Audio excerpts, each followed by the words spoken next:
12 o'clock on your Tuesday afternoon now. Welcome in. It is the halftime show. Tyler Head along with you. Terry Ford, fashionably late as always. So get your bets in. I think I hear him coming. So maybe it'll only be a couple of minutes today. But we'll see. Plenty to get to after a long weekend. Hopefully you enjoyed your long weekend. Valentine's Day on Friday. Hopefully everybody did something for their significant other. Went out to dinner. Myself. Good time on Friday night. Went up to Greenville on Saturday for the first time ever. And actually, I've lived in the state for 3 years, never been to Greenville, believe it or not. So weather was kind of nasty, but we made it work and had some fun up there. And man, tons of great sports action to take in. Well, maybe I say great with a grain of salt. Half of it was great, the other half not so much, depending on what sport we're talking about here.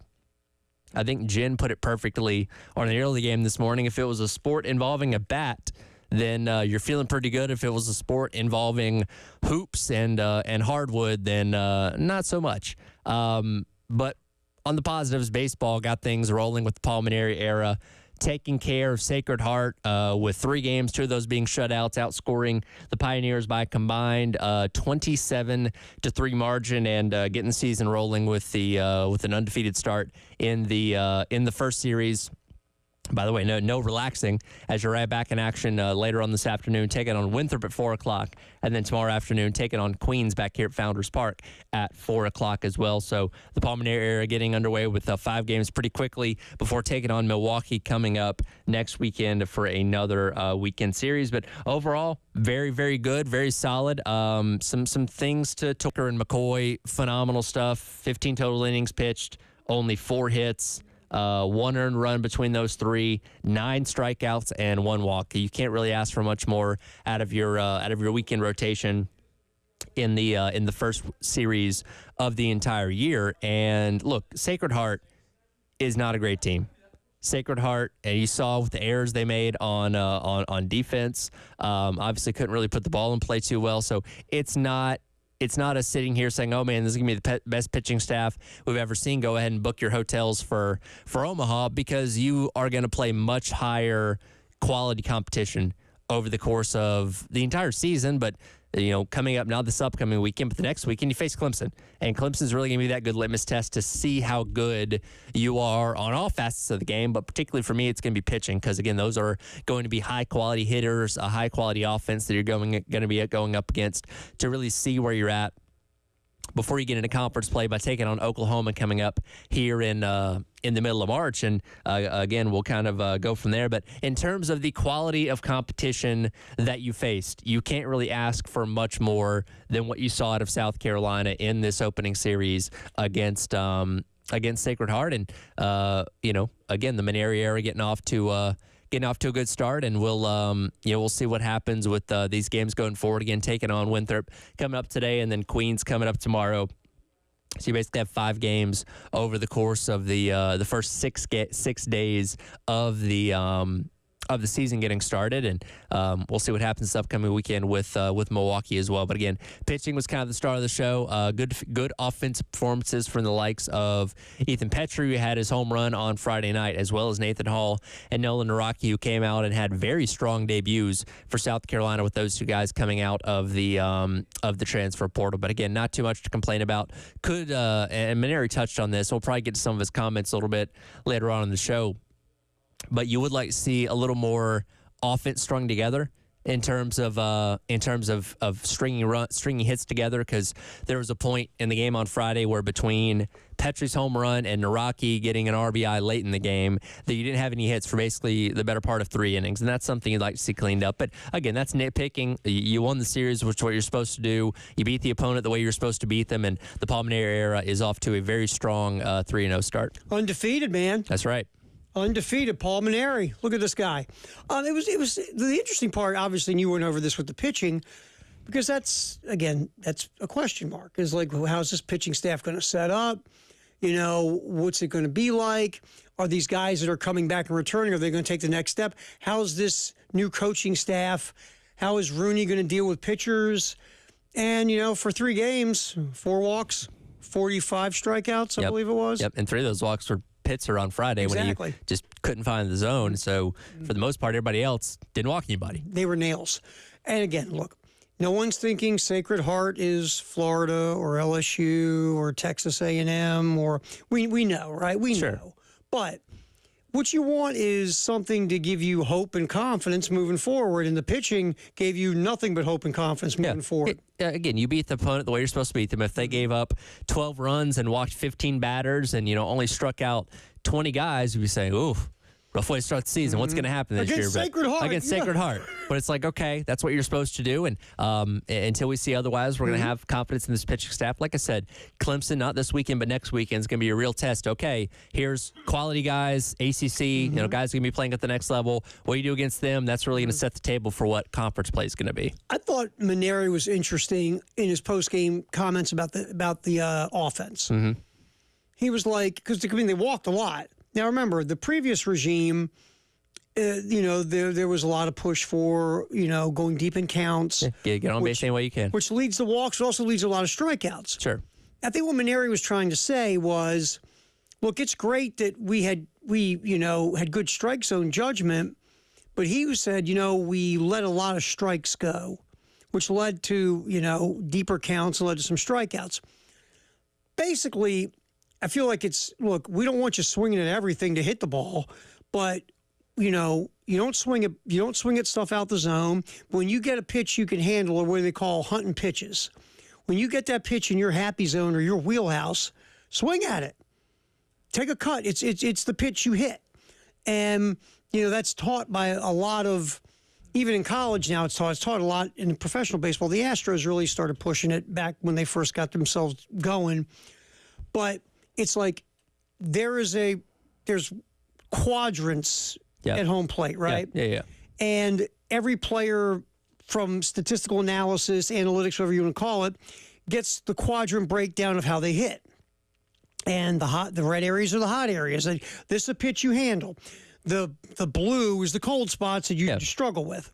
So they basically tell you, go to the plate. You know what you hit. If you're 2-0 and you get your pitch, swing. If you're 1-0, you get your pitch. That's your pitch. Yep. That's a pitch you can handle. If you take that pitch 2-0 and it's a strike, now you're down 2-1, or you just let a pitch you can crush go by, and that's not what you want either. So it's kind of like don't go overboard being patient, but don't swing at everything they throw you. Does it make sense? Yeah. And he just was like, we let some strikes go that we should have been hacking at. Sure. And it's a work in progress. It's a lot different than what Mark Kingston and his guys were doing with what they wanted with the approach at home plate. Yeah. They were pushing, hey, get on base any way you can, walks, hit by pitches, those kind home of runs, things. Exactly. And there's nothing wrong with that. But again, I think like Maneri's point was making, you're giving up opportunities by maybe taking some pitches that you could turn into something offensively. He said the thing he said was interesting, and I know what he means is sometimes when you're up there walking a lot, you lose your aggressiveness. It's a real weird. It's a weird balancing act. Oh, you played baseball. Yeah. You want to go to the plate, and you want to have good strike zone judgment. You don't want to be swinging at crap that bounces 5 times before it gets to home plate. You don't want to be overly aggressive and swinging stuff out of the zone. Sure. But you want to be, even though you're being selective, you want to be what they call aggressively selective. If it's in the zone and it's in your spot, rip at it. Yeah. Right? And, one of the complaints about the previous regime was they go too deep in count. Sometimes they let some real hittable pitches go. Then all of a sudden, you're striking out a lot. Or you're being overly selective and you're not being as aggressive as you should be. So I hear what Maneri's saying. If it's a hittable pitch, hit it. Let's hit it.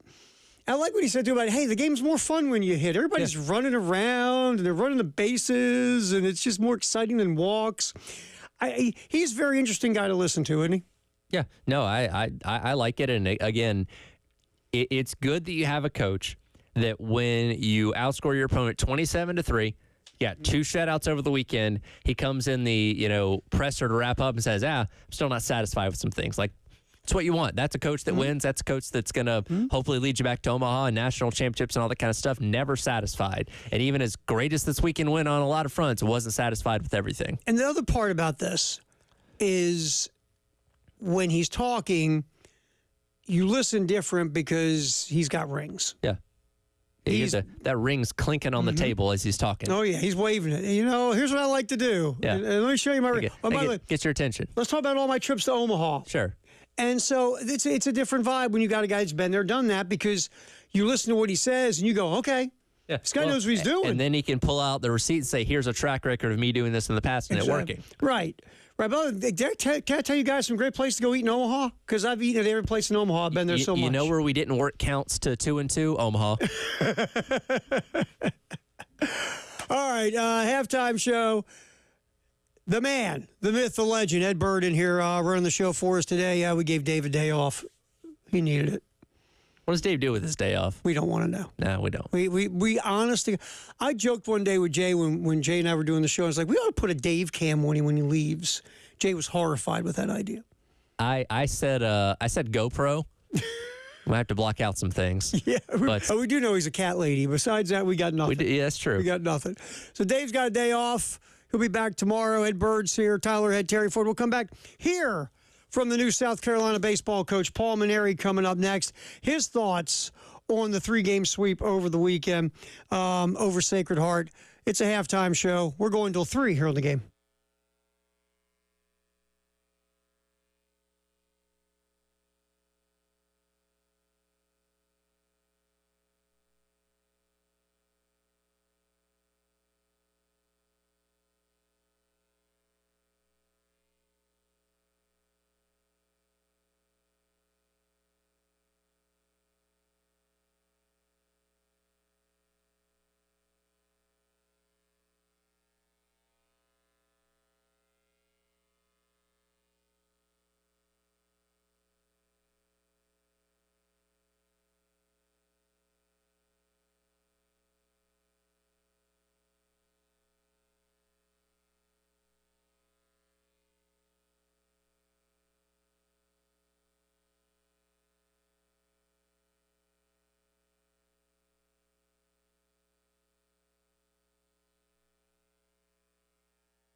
All right, we're rolling the halftime show. Ed Bird controlling the ship. Tyler Head, Terry Ford. Appreciate you hanging out with us as we go till 3 on the game. All right, Paul Maneri, we talked about the sweep over Sacred Heart over the weekend. Going to get some Paul Maneri cuts here in a second. A couple other things I liked was I liked that South Carolina attacked a poor throwing catcher. Oh, he was bad. Yeah, he was big. I love him. With Steak, right? Steak or something? Steak Newman. Yeah. Great name. Not a great catcher. It's a great name. They 8 of 9 on steal attempts, which again, team that was not overly aggressive on the base paths as much as you would probably like the last year. And again, this was a bad catcher that you took advantage of. Don't know if that's going to be the norm for the entire season. I think Mayshore was the only one that got caught at any point this weekend. But yeah, the guy behind the plate couldn't hold on to the ball to save his life. If Steak Newman throws you out, don't you have to run laps and gassers? Maybe so. Yeah. Probably still. Make sure it's probably still running them. Maybe they should have if he throws it near the bag, it's out. God love him. It was just a rough go for Steak. Yeah, and look, maybe it was the nervousness of playing an SEC team and on the road and all that kind of stuff. And again, those northern teams don't get as much run, in game type situations in the preseason because it's cold and wet and snowy up there. So maybe he's just knocking the rust off. But Coach Egan there with Sacred Heart, I'm sure he's assessing the catcher situation as we speak. Yeah, it's like. You almost want to walk to the umpire. Can we tell them they're not allowed to lead off and they can't steal till after the ball's out of the pitcher's hand? Have you ever actually played a game where they modified the rules in the middle of it? I was a kid. Yeah. Because it just wasn't not fair. I was in high school. Oh, high school. I never had it happen that. We played Druid Hills in high school in a summer league game, and we were the B team, it's basically JV, and their team they had to have been 8th graders. They were a foot shorter than all of us, and we beat them 26-2. In 2 innings. And at halfway through the second inning, the umpire came to our dugout and he said, all right, new rule. You have to bat opposite-sided. Everything's going to be a strike. Because we got to get this game rolling because varsity still has to play. Did you get hit opposite-handed? I did. My one career left-handed at bat was the ugliest swing you've ever seen in your life. Slow dribbler down the third base line. Guy overran it. I nearly tripped coming out of the box. Still got RBI single. I tell you, one time, started changing rules. There was a guy who used to play pickleball with us. And he's like, hey, and he was like, hey, guys, would you do me a favor? If I bring my my high school team in here, will you guys give them a run, scrimmage them, get them a sweater or whatever? We're like, yeah, sure, man, no big deal. He brings them in, and they were god-awful. God love them, they were terrible. And we had a mix of guys, some guys in their 20s, some guys in their 40s, 30s, whatever. And so he goes, give them a serious run. I go, okay, well, so we're like, all right, sure. And we're up 9-0 on them. We're playing to 16 by ones. Yeah. We're 9-0. And he walks over and goes, okay, can you guys not play defense so hard and maybe go to a zone and maybe can you let them shoot and maybe you guys stop going to the basket. And he's like, can you guys quit? So if it went from give them a good run to stop trying. Can you guys really just not try anymore? So funny. And we stopped trying. They still couldn't make it. They were terrible. You're so bad. You're handing them the ball under the basket and miss. It's like, here, we'll make it for you. Yeah. Stand back. We'll put it in a basket New for rule. you. We're not allowed for our feet to leave the ground. It was so funny. Hey, guys, give them a good run. It's 9-0. Hey, guys, come here a minute. Come on. Maybe not so good of a run. Please. Please. So anyway, here's Paul Maneri. Let's get this in here. Before that, Ed, I thought it was really, I think the game plan probably was let's test the backup catcher. Yep. And once you realize he can't throw you out, they just kept running, and I loved it. You find a weakness, you attack the weakness until they fix the weakness. Sure. I thought it was just really nice game planning. All right, let's get to let's go cut 9. We were talking about the offense, and here's Paul Maneri talking about taking advantage of opportunities offensively and the need to hit better. Actually, somewhat. Yes, take advantage of your opportunities, but I told you the other day I don't really like to see us walk that much. I'd rather see us hit. I think when you walk so much, it takes a lot of the aggressiveness away from your hitters, and it took us a while really to get going today, hitting wise. And we're going to need to hit better than we hit today as we go through the season. We'll need to hit better than this on Tuesday night if we want to have a chance to beat Winthrop.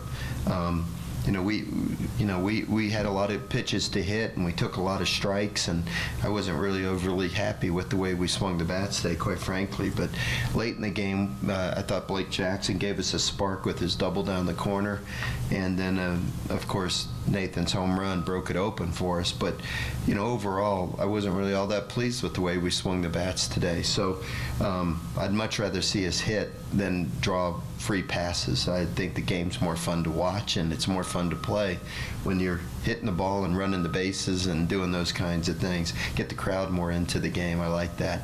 But, when the pitcher walks batters, you're going to earn your walks, and then we got to have somebody that's ready to drive them home. But, I think we left a few runners on base today that we, in situations where we had runners, we should have had better at bats. But it's early in the year, and I've been doing this a lot of years, and this is very typical of offense early in the season. You just kind of miss hit balls and, a little bit indecisive and that type of thing. But we're going to need to grow and get better. It's I love the manufacturing of the run late in game one. A little small ball action, good situational hitting, getting that run home. It was a big run.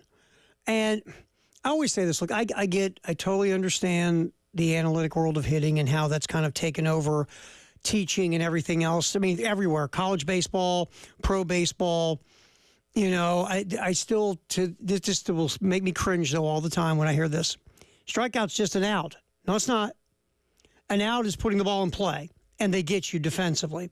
Striking out is worse than just an out because now you have done nothing to force anything defensively. Yeah, sack flies, drive runners in, obviously fielder's choices, those kind of things. You put the ball in play and allow the runners to either move or the runners to run to the score. That has a positive result for your team. We saw a lot of that this weekend. And again, you're early in the season. The ball's not really flying around a lot because it's still cold outside. And you'll hit more home runs and longer balls as the season goes along. But early in the year, especially start conference play, you're going to need to be good at these kind of things to manufacture those runs against high level pitching staffs. I'm one of again, as much as I am on board with a lot of the analytic stuff in baseball, that thing, a strikeout is just another out, drives me insane. And we've seen that a lot from this team the past couple of years where it's like it's either home run or strikeout, nothing really in between. And again, it's great when the home runs are flying, you're hitting 4 and 5 of those a game, but on the game where you're not hitting those and you are just striking out, well, guess what?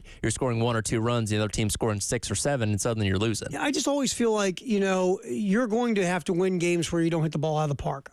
So how do you adjust offensively? There are going to be times when you're scuffling, scraping for runs. Let's say it's, 1-0, 2-0, whatever. You got to get a run in. You got a runner on third, less than 2 outs, and you got a guy up there trying to hit the ball 500 feet. I get it.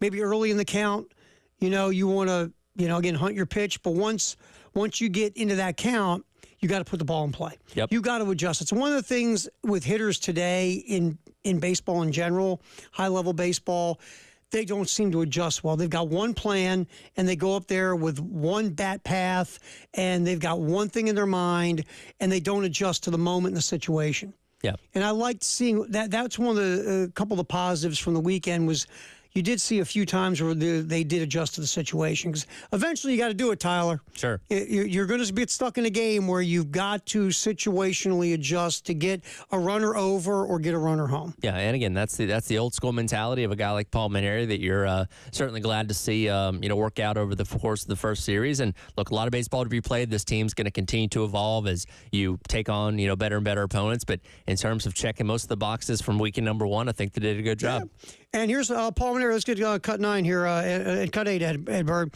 Here's Paul Maneri again, cut 8, recapping the weekend sweep over Sacred Heart. It's great to finish off a sweep opening weekend. A lot of great things this week, and of course the thing that was most outstanding was our pitching. And what Jake did today was just unbelievable. Oh my goodness. I would have liked to have seen him go 9 innings of no-hit ball, but couldn't do that on opening weekend.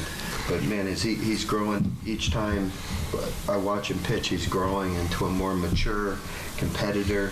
He's obviously got the stuff, and our whole pitching staff was just fantastic all weekend.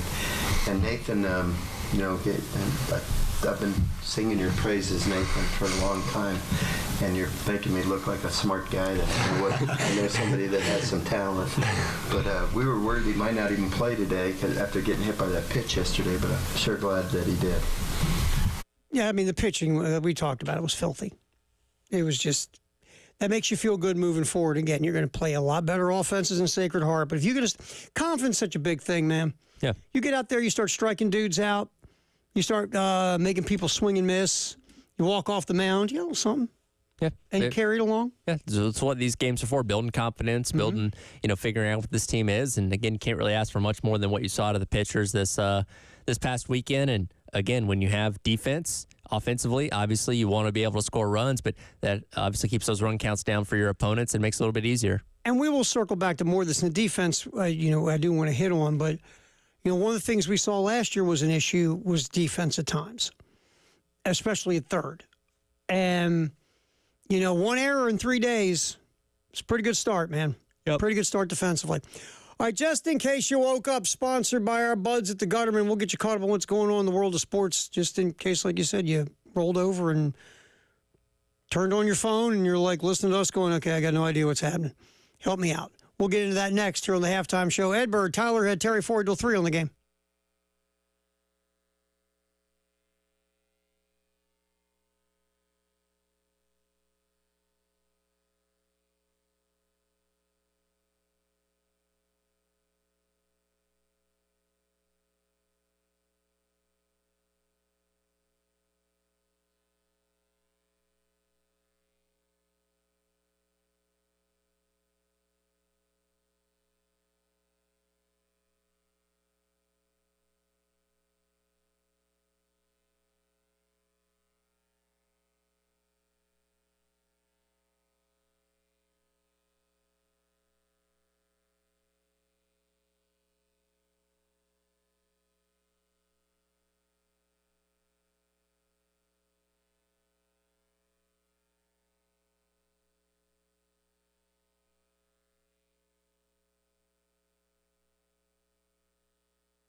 All right, just in case you woke up, sponsored by our buds at the Gutterman here on the Halftime Show with Ed Bird and Tyler Head and Terry Ford.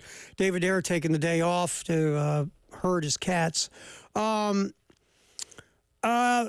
probably know by now, so it's not in case you just woke up, but obviously at CLA on Sunday was a very surreal scene because no one's used to watching the Gamecocks get curb stomped the way they did, especially at home. It was, wow, it was something else, man. Maybe people went to sleep assuming that was a nightmare they would wake up from because it was surreal to watch. Again, like there's nothing wrong with losing, and nobody would have been said, oh, my God, I can't believe Carolina lost to number 7 UConn. That could happen, lose by 29 points, and to get just dominated, that doesn't really happen in the Don Staley era. You just got run over. You got outplayed, outcoached, out-toughed, out everything. I mean, you just, if you're Dawn, in situations, there have been coaches and managers in sports, after a game like that, they just burn the film and move forward.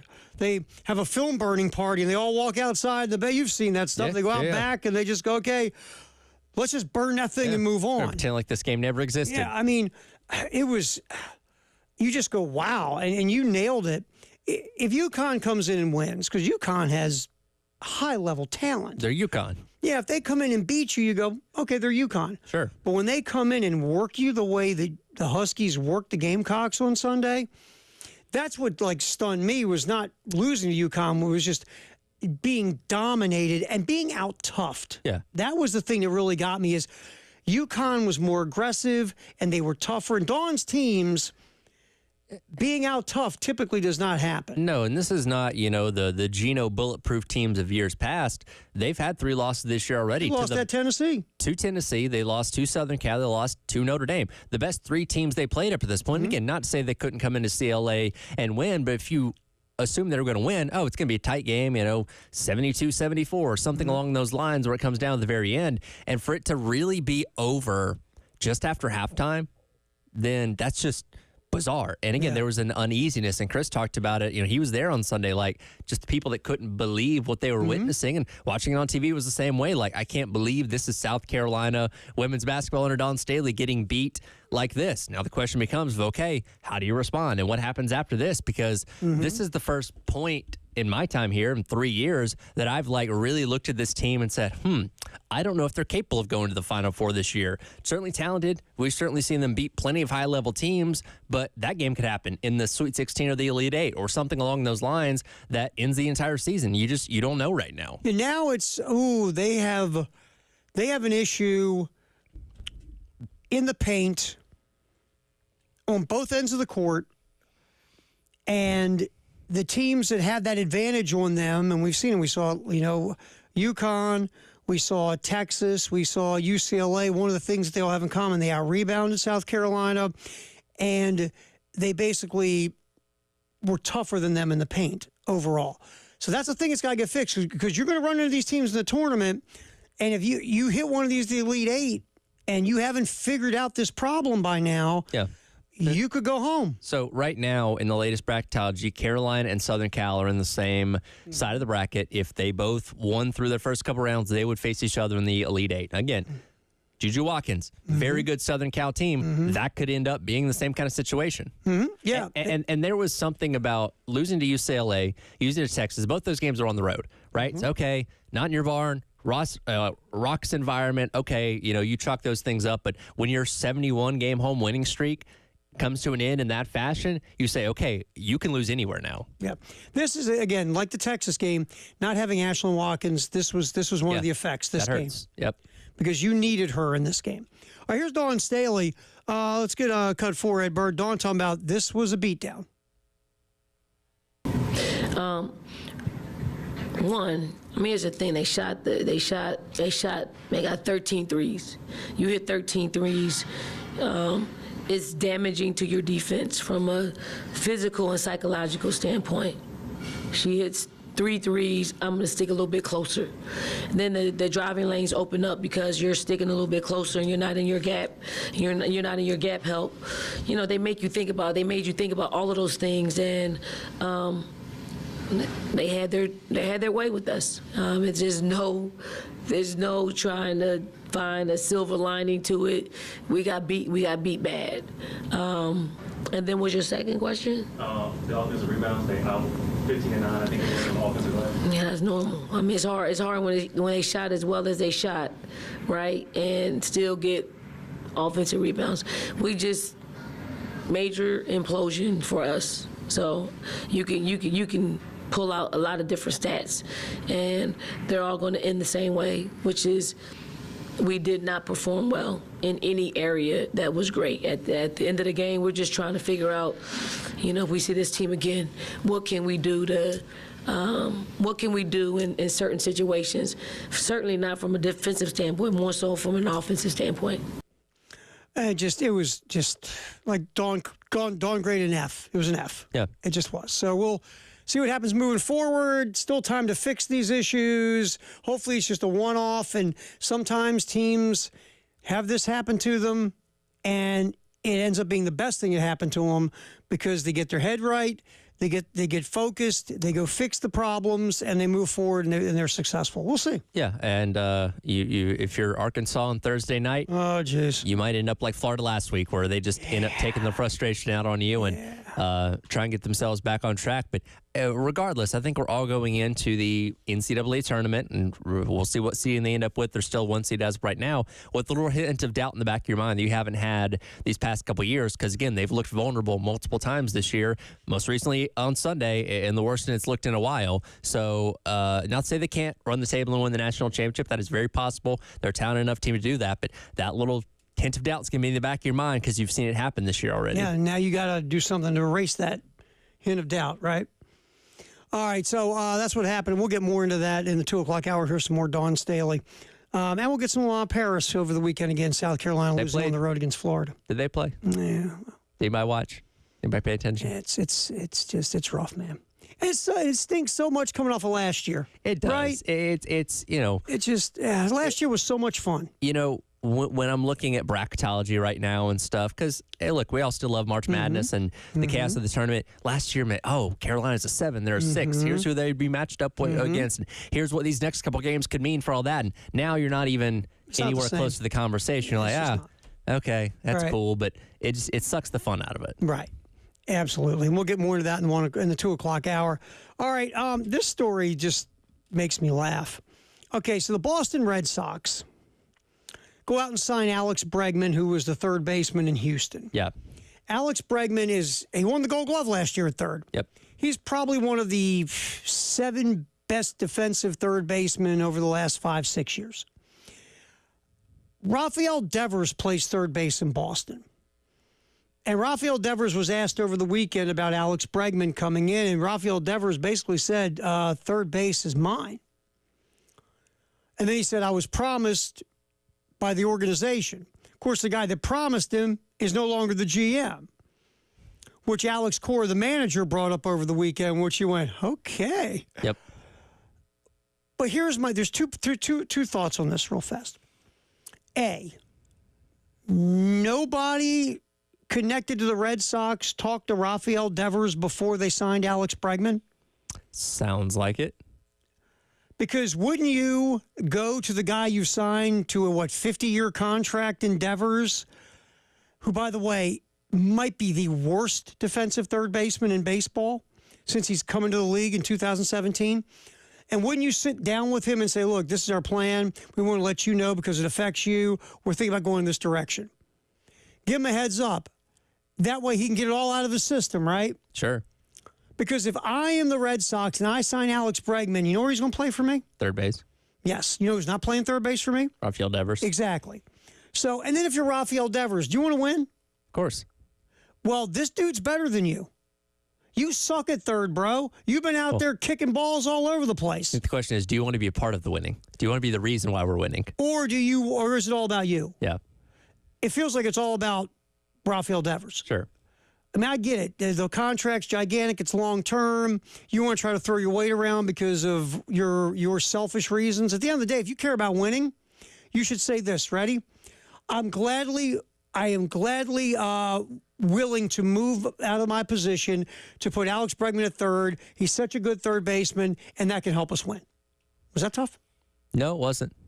But easier said than done. Mm-hmm. All right, so anyway, I thought that was quite entertaining on a couple different fronts. All right, Firehouse Subtext the hour next, 803-404-6100. Halftime show, Ed Bird, Tyler Head, Terry Ford, hanging till 3 on the game.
All righty, halftime show, telling stories we can't repeat on the air. Ed Bird, Tyler Head, Terry Ford as we're rolling up until 3 here on the game. Gamecock baseball today on 107.5 The Game, 3:45, South Carolina and Winthrop. It's a roadie. South Carolina rolling up the highway to take on Winthrop. Again, 3:45 pregame, 4 o'clock first pitch right here only on 107.5 The Game today. So that is coming up. Firehouse sub text the hour 803-404-6100. What do you got? Nameless texter in reference to Steak Newman and his struggles behind the plate for Sacred Heart. Stank Newman, perhaps is what we could call him. I like that, Stank. By the way, like, Steak is a cool name. I think Stank's a great name. I don't know if there's a nickname or his birth name or whatever. Like, you got to live up to those kind of names. But you can't stink. When you Right. have a cool, like, if your name was Blade or something like that, you got to be a cool dude, right? Like, you got to live up to your name. And I Right. feel like Steak is a good I like it. athlete type of name. You got to And live up to it. You can't suck. No. And I like the texter. Go to Stank. I had a, I was probably I don't know, 8 or 9 playing Little League, and I had a teammate named Maverick. Oh, Maverick, phenomenal name. yes. Terrible baseball player. You can't- Probably the worst on the team. You can't stink with that name. And like, again, at the time, I didn't get it didn't understand the significance because I'd not seen Top Gun by then or anything like that. But years later, I'm like, his name was Maverick and he was bad at baseball. That doesn't make sense to me because you got to live up to your name, whether it be your birth name, because his legitimate name was Maverick. It's not a nickname. His name was Maverick. Right. I mean, you've got to, there's certain names that just carry something, right? Sure. And Maverick's one of them. And it's funny they named their kid after the Tom Cruise Now, I character don't know in Top Gun. 1,000% if it was named after that, but I have a strong You assumption think? it was. You think it just didn't 'Cause, go? well, we would have been born in the mid-90s, so yeah, right in time. Or this, ready? My uncle's name was Maverick. No. Yeah, obviously, it's Top Gun. It's like certain names. Like certain names carry something. Like you probably Maverick or Blade or something like that, where it's going to be cool. They're going to be really good looking, whatever. But there's certain names like Woodrow, Beulah, Myrtle. Edgar. Yeah. They don't elicit fear in your opponents. No. If you are going up, and again, I wrestled. If you're going up against guys with certain names, If you're wrestling Blade, yeah, you're like, oh man, this guy how sounds about tough. Woodrow? Yeah, probably not. He's gonna lecture me. You know what I mean? Like names carry a lot of weight. Yeah, absolutely. Thank you for the text, the Firehouse sub text on 803-404-6100. Real quick, so did Valentine's weekend. Yep.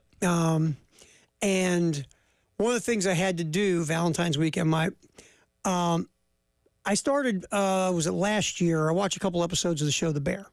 Okay. Yeah. And it was good. I was like, oh, it's cool. And I said to my girlfriend, I go, you ought to check this show out because she's, she's a foodie, into food, kids, restaurants, stuff like that. And she's like, hey, whatever. So I dropped it. I go, you don't want to watch it? I don't care. I'll at some point watch it without you. Care less. So all of a sudden, like a month ago, she's like, oh my God, that show The Bear is awesome. I watched the first 2 seasons. How far have you gone? I said, I watched 2 episodes. You got to watch. You got to catch up to me. I'm like, well, they're 30 minutes. It's not that bad. So part of my weekend I spent catching up on watching the TV show The Bear. Okay. What's your assessment? Awesome. Yeah. Phenomenal. I like Jeremy White in general. Jeremy Allen White. Yeah. Have you ever seen Shameless? I know Shameless. I didn't watch Shameless because I grew up around all of that. I would say it probably reminds you of It home. reminds me of my old neighborhood. I didn't watch the show. My line is I didn't watch the show. Why I lived it. Yeah. I didn't need to watch It's just Chicago degenerates, It's basically. craziness, yeah. But it's a great show, and that's how I became more familiar with him. But he kind of seems to play almost the same type of character, except now he's a chef. Oh, it's just the show's insane. Yeah. I mean, first of all, they do the whole thing, the back area of the kitchen, and just how that the whole it's like real. Like I know people who have been cooks and chefs and working back into kitchens. It's cutthroat back there. I mean, it's like playing football, and you're getting yelled at constantly. Oh, it's craziness back there, and so they really depict it. The back end of a kitchen. Yeah. But his family, it's not Shameless insane. Yeah. It ain't far off. Sure. I'll tell you that. And the show's just really well done. Yeah. It was good. I was like, damn, this was good. We need an actor to play a role in a messed up family. Jeremy Allen White. Perfect. He's playing Perfect. Springsteen. That's right, he is. He's gonna be playing I forgot Springsteen. about that. That's a little bit of a character shift. Yeah, there's no dysfunction there, I don't think. Not compared to this stuff. No. But yeah, you should. If you ever get time and you and your wife are looking for something. We are actually looking for a new show. Might have to check that out. Throw it Hulu. Okay. Give it a whirl. Because I was pleasantly surprised how good this thing was. Yeah. Yeah, there's a lot of cussing and there's Wow. a lot of screaming and yelling and I'm 28. I can handle it. people who aren't very nice to each other. I get it. One guy gets stabbed on purpose in the kitchen. Seen worse. But it's pretty funny. Yeah. It's pretty funny. The show, so check it out. But that's what part of my cool Valentine's weekend was catching up on The Bear. Nice. Yeah. After 20 years together, that's Get her something nice at least. Yeah. Of course I did. I bought her candy that I like. She goes, I hate coconut. At the dollar store right before you No, that's where I got the flowers. Yeah. It's like, oh crap, I need something. Yeah, I go to the grocery store and get the flowers. That's what I'll do. All right, halftime show, hour one in the books. We'll come back. Football in the 1 o'clock hour, sponsored by Atlantic Windows and Doors, right here on the Game.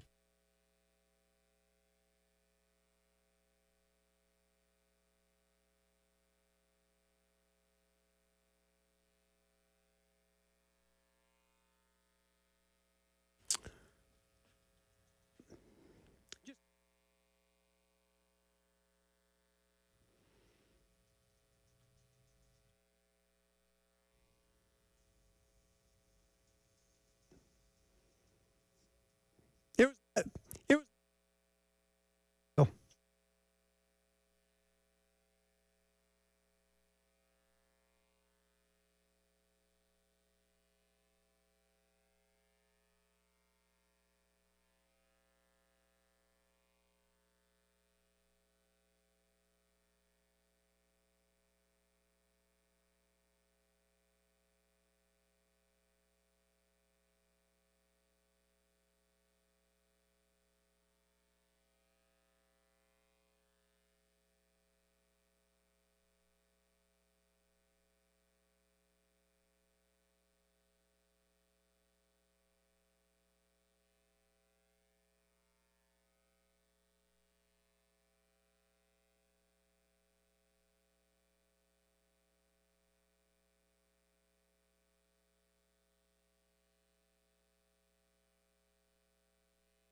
Okay.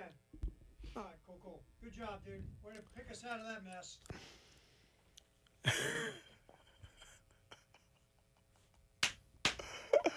Halftime show. Ed Bird steering the ship. Tyler Head, Terry Ford, we're hanging out. Appreciate you as we roll till 3 on the game every day in the 1 o'clock hour. We talk football, and more football, sponsored by our buds Atlantic Windows and Doors. All right, so Mel Kiper has updated the big board. Which he does, every day now? It feels like every half hour. Wait till he gets mock draft number 12.0. Big board, guess who's number 1 on the big board? Probably Travis Hunter. Yeah, not surprising anybody. Travis Hunter's number 1, Colorado. By the way, in the Hope combine, he doesn't go to a team of losers like Cam Newton did. have to walk in that locker room and just pick up all these losers. That was good old Cam. And by the way, I love the Travis Hunter. You ain't a quarterback, dude. You got no idea. Yeah. You got no idea, bro. You're not going to have any kind of impact. Not like I had to have. Let me just say it. Take all these bums and put them on my back and, 4 years later go to a Super Bowl. Yeah, I'd have spinal fusion surgery from carrying those guys around. Well, Travis Hunter is 1. By the way, he's going to go to the combine as a corner, which I found very interesting. I mean, honestly, I hope a team drafts Hunter that is creative enough to use him on both sides of the ball. I mean, not like Deion. Did Deion 110 plays or whatever? Yeah, you're not going to be able to do that. No, but to be able to utilize him on both sides of the ball, to be, an upper-level corner and a real matchup nightmare chess piece on offense, I just hope a good team does that. If they choose to use him primarily at corner, then situationally use him on offense, and I don't know, maybe return punts or something along those lines. Like, you have a very unique type of athlete that if you limit him to one side of the ball, you're doing him a disservice because these guys don't come along all that often. So, again, whoever ends up getting him, you better be ready to utilize him in a lot of ways. And you're doing a team a disservice because you're not maximizing his impact. And here's the thing. If you go to a bad team, what have you got to lose? Exactly. What have you got to lose? Why not, right? Number 2, Abdul Carter from Penn State, the edge pass rusher, which doesn't surprise anybody either. The quarterback, Shedeur Sanders, is number 4 on Mel's big board, which surprises me. And Cam Ward's number 5, which also surprises me. Both of them are that high. Are these two guys not going to just flip and flop probably between now and the draft? Yeah. And again, where they sit in terms of the overall number, that could change. And we've talked about this isn't a very strong quarterback class. Yeah. They're thought to be 1A and 1B in terms of the quarterbacks available and this I'm year. wondering how much are they being evaluated on a curve because it's such a below-level quarterback class. Probably a lot, because here's the thing. The Giants are going to take a quarterback, whoever's available at that point in time. And, it may not be the Arch Manning type of guy that could be a true, franchise-type guy here in a couple years. But they're like, well, that's all we got. So if it works. I mean, to me, if you're the Titans, you don't take either one of these guys. To me, either you're going to stay put, take Hunter or Carter, or you're trading down, accumulating more draft capital. You're not very good. You're not very good at football in Tennessee. Yeah. You need players, you need bodies, you need draft capital. I would trade out of that pick and accumulate some assets. It also depends on how willing the organization's willing to be patient, right? Because a lot of organizations say, you know what? We obviously need a quarterback. Let's go get one and hope for the best. And others that can't take that more strategic, measured approach, saying, nope, this isn't the year. We think we can be in a position next year to get one of these guys. Let's move around. Let's get some equity, and let's make next year the year. And again, no fan base likes to hear, hey, we're kind of punting on the 25 season. And whether you go out inside a free agent or decide to go for Will Levis again or something along those lines, nobody wants to hear that. But if it's in the best interest of your organization in the long run, you may have to do it. Yeah, I mean, that's the thing. It's sort of like, we'll just draft this guy. If he doesn't work, we'll draft another one in a couple years. That's what the Browns did for 15 years. How's that going? Yeah, it's not going. It peaked for a moment. They were doing okay, and now they're back to status quo. Because, again, it's like, well, all right, this guy didn't work. We'll get somebody else next year. And what position's killing him? A quarterback. Yeah, how about that? So they're just kind of in this death loop now. Well, the Jets were like that. Okay, we'll take Sam Darnold. That didn't work. We'll reach for our boy Wilson. That didn't work either. Okay, let's go get Aaron Rodgers. Okay, that didn't work. Okay, what are you going to do now? I mean, how about evaluate the position correctly? Let's start there. And don't just take a guy because you need a guy. And that to what you're saying, that's what bad teams do. Yeah. We need a quarterback. Oh, there's one sitting there. All right, we'll take that guy. And that's not the way to do this. If you truly think Cam Ward or Shedeur Sanders is going to be better than they're being evaluated, and you love one of them, take them. But you better bleep and be right. Well, and let's go back to just talking about Shedeur Sanders in his first year there at Colorado. Yes, he had Travis Hunter. Didn't have a whole lot around him. And that Bad team offensive was line. 4-8 because he did not have the pieces around him to help him be successful. And again, he himself is a very good talent. But if you go to a Titans, guess what? You don't have anything around you. So what makes you believe that he's suddenly going to turn things around? I know Travis Hunter is probably going to be the one that ends up there, but just theoretically talking about that pick, let's say he did go to a Titans team that has nothing around him. What makes you think he's suddenly going to be the magic elixir to change this in Tennessee when he couldn't do that in Colorado the first year? Right, and we know that the quarterback graveyard is filled with tombstones of guys who were put on bad teams and bad situations, and they could never get out from under it. Sure. I mean, we always talk about, David Carr, what happened to him. Yeah. Jim Plunkett, way back in the day, you want to go to old school. It was so bad in New England when the Raiders took Plunkett. They just sat him for like a year so he could get the PTSD out of his system. Talk to a therapist instead of going to practice every day. Exactly. And, he ended up, quarterbacking that team that won 2 Super Bowls with the Raiders. But, so yeah, it depends on where you go. We say this all the time. Put Patrick Mahomes in Carolina. We got the same Patrick Mahomes? No. Probably not. Not at all. No. And it's always where you land and who you're surrounded by, and coaching, front office, what they do to build around you to make you successful. There's so much more than just taking a quarterback. We drop all the way down to the bottom to 21 on the big board. Some guy named Nick Amenwari, South Carolina. Not a surprise. Amenwari is the second-ranked safety in Mel's big board. We'll get to that in a couple minutes. Amenwari is the only Gamecock in the top 25. But if you move to the defensive side of the ball here on Mel's big board, that's where Carolina starts to pick up some folks. We'll start off-ball linebackers. Number 1, Jalen Walker, your boy from Georgia. Mm-hmm. Number 5 is some guy named Demetrius Knight of South Carolina. Yeah, he wasn't in here before, so he is telling you, people are starting to really dig Demetrius Knight. Yeah, and obviously impressed a lot of people at senior day. He's going to go to the combine here in a couple months and continue to hopefully climb the draft boards. Yeah, so now Knight is up to number 5 rated off-ball linebacker. T.J. Sanders, the number 6 defensive tackle, again, to the surprise of no one. Outside linebackers, let me go back to defensive tackle real quick. Mason Graham is looked at as a top 5 pick in the draft, too, the defensive tackle from Michigan. Walter Nolan, number 2 from Ole Miss. Outside linebackers, Abdul Carter is number 1 from Penn State.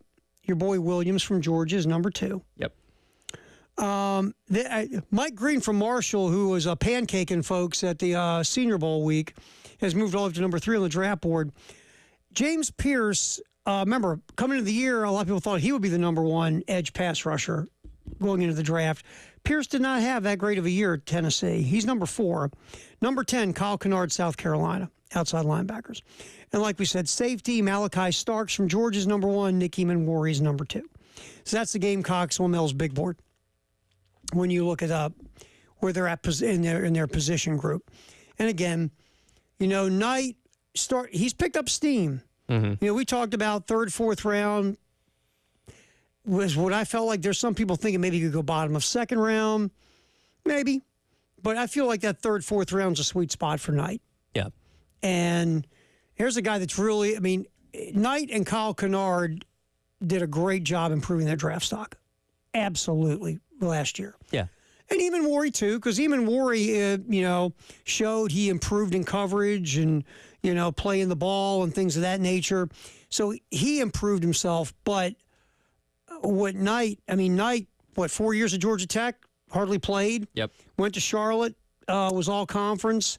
But nobody was going, did you see the Gamecocks got Demetrius Knight? Wow.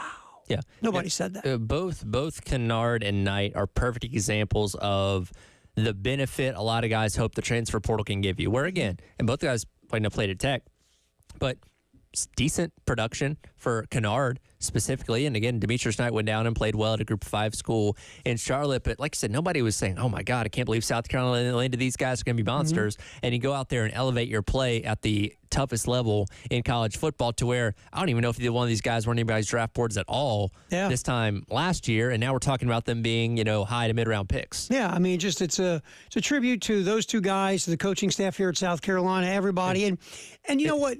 This also goes to the use of the portal.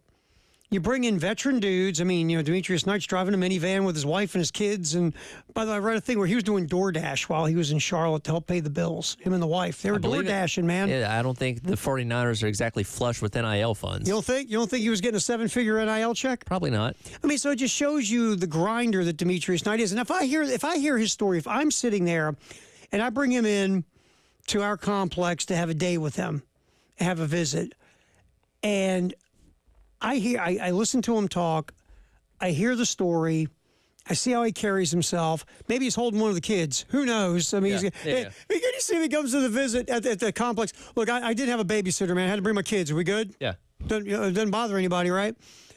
I mean, this guy, you are getting a solid, mature, no BS dude who, oh, by the way, can run over 20 miles an hour and is 245 pounds. And, he had the quote about not opting out of the bowl game that gained a lot of traction of, hey, I want to finish what I started and be a good example to the kids. So, between the ears, you already have a very strong, smart guy. Yeah. And then he goes out there on the field. And again, just that speed, that sideline to sideline ability, like we saw it flash all season long. And again, for somebody that didn't have as much fanfare coming into the season, ended up being one of the fan favorites and somebody that people are going to remember here for a long time that I think we all collectively want to see have success at the next level. Well, and if anything else, everybody will remember one play.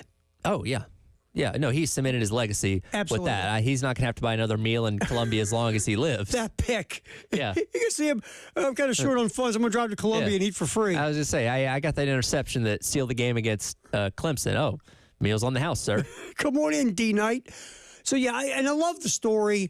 And you just, I know that Chris and Wes had him on before last season. Yep.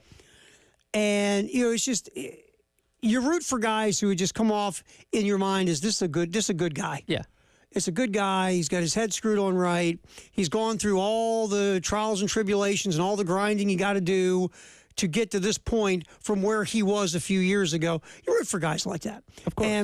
And I'd love to see him go in the second round. I feel like third, fourth rounds where he'll end up. Again, off-ball linebackers typically don't get valued like an edge pass rusher, left tackle, quarterback, wide receiver, whatever, corner. But I hope he hears his name. I'd love to see him hear his name in the second round, but I feel like third, fourth round is probably the sweet spot where Demetrius Knight will go, unless somebody loves him. Yeah. Which I hope someone does, and he goes as high as possible. So just really cool stuff there.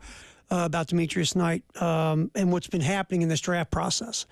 All right, football, and more football in the 1 o'clock hour on the halftime show. The Jonathan Martin story popped over the weekend. And if you haven't heard it, we won't go all the way down this path. Yeah. But we'll set it up and then kind of look at the fallout, which honestly is obscenely obnoxious. And it shows a lot of what's wrong sometimes in the world of media and sports. It's just a head scratcher. That's coming up next. Ed Bird punching the buttons. Tyler Head, Terry Ford. We are going till 3 on the halftime show here on the game.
We are talking nothing but football in the 1 o'clock hour, sponsored by Atlantic Windows and Doors here on the game.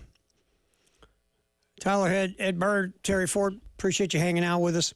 All right, so over the weekend, and it was interesting, you know, when you have a long holiday weekend, sometimes stories get lost. Yeah. And I'm kind of surprised this story did get some legs and some run, but I was surprised that the ESPN didn't drop this story maybe when it could get more focus, because it was such a controversial story, the Jonathan Martin story. And Jonathan Martin played for the Miami Dolphins. He was a first-round pick, came out of Stanford.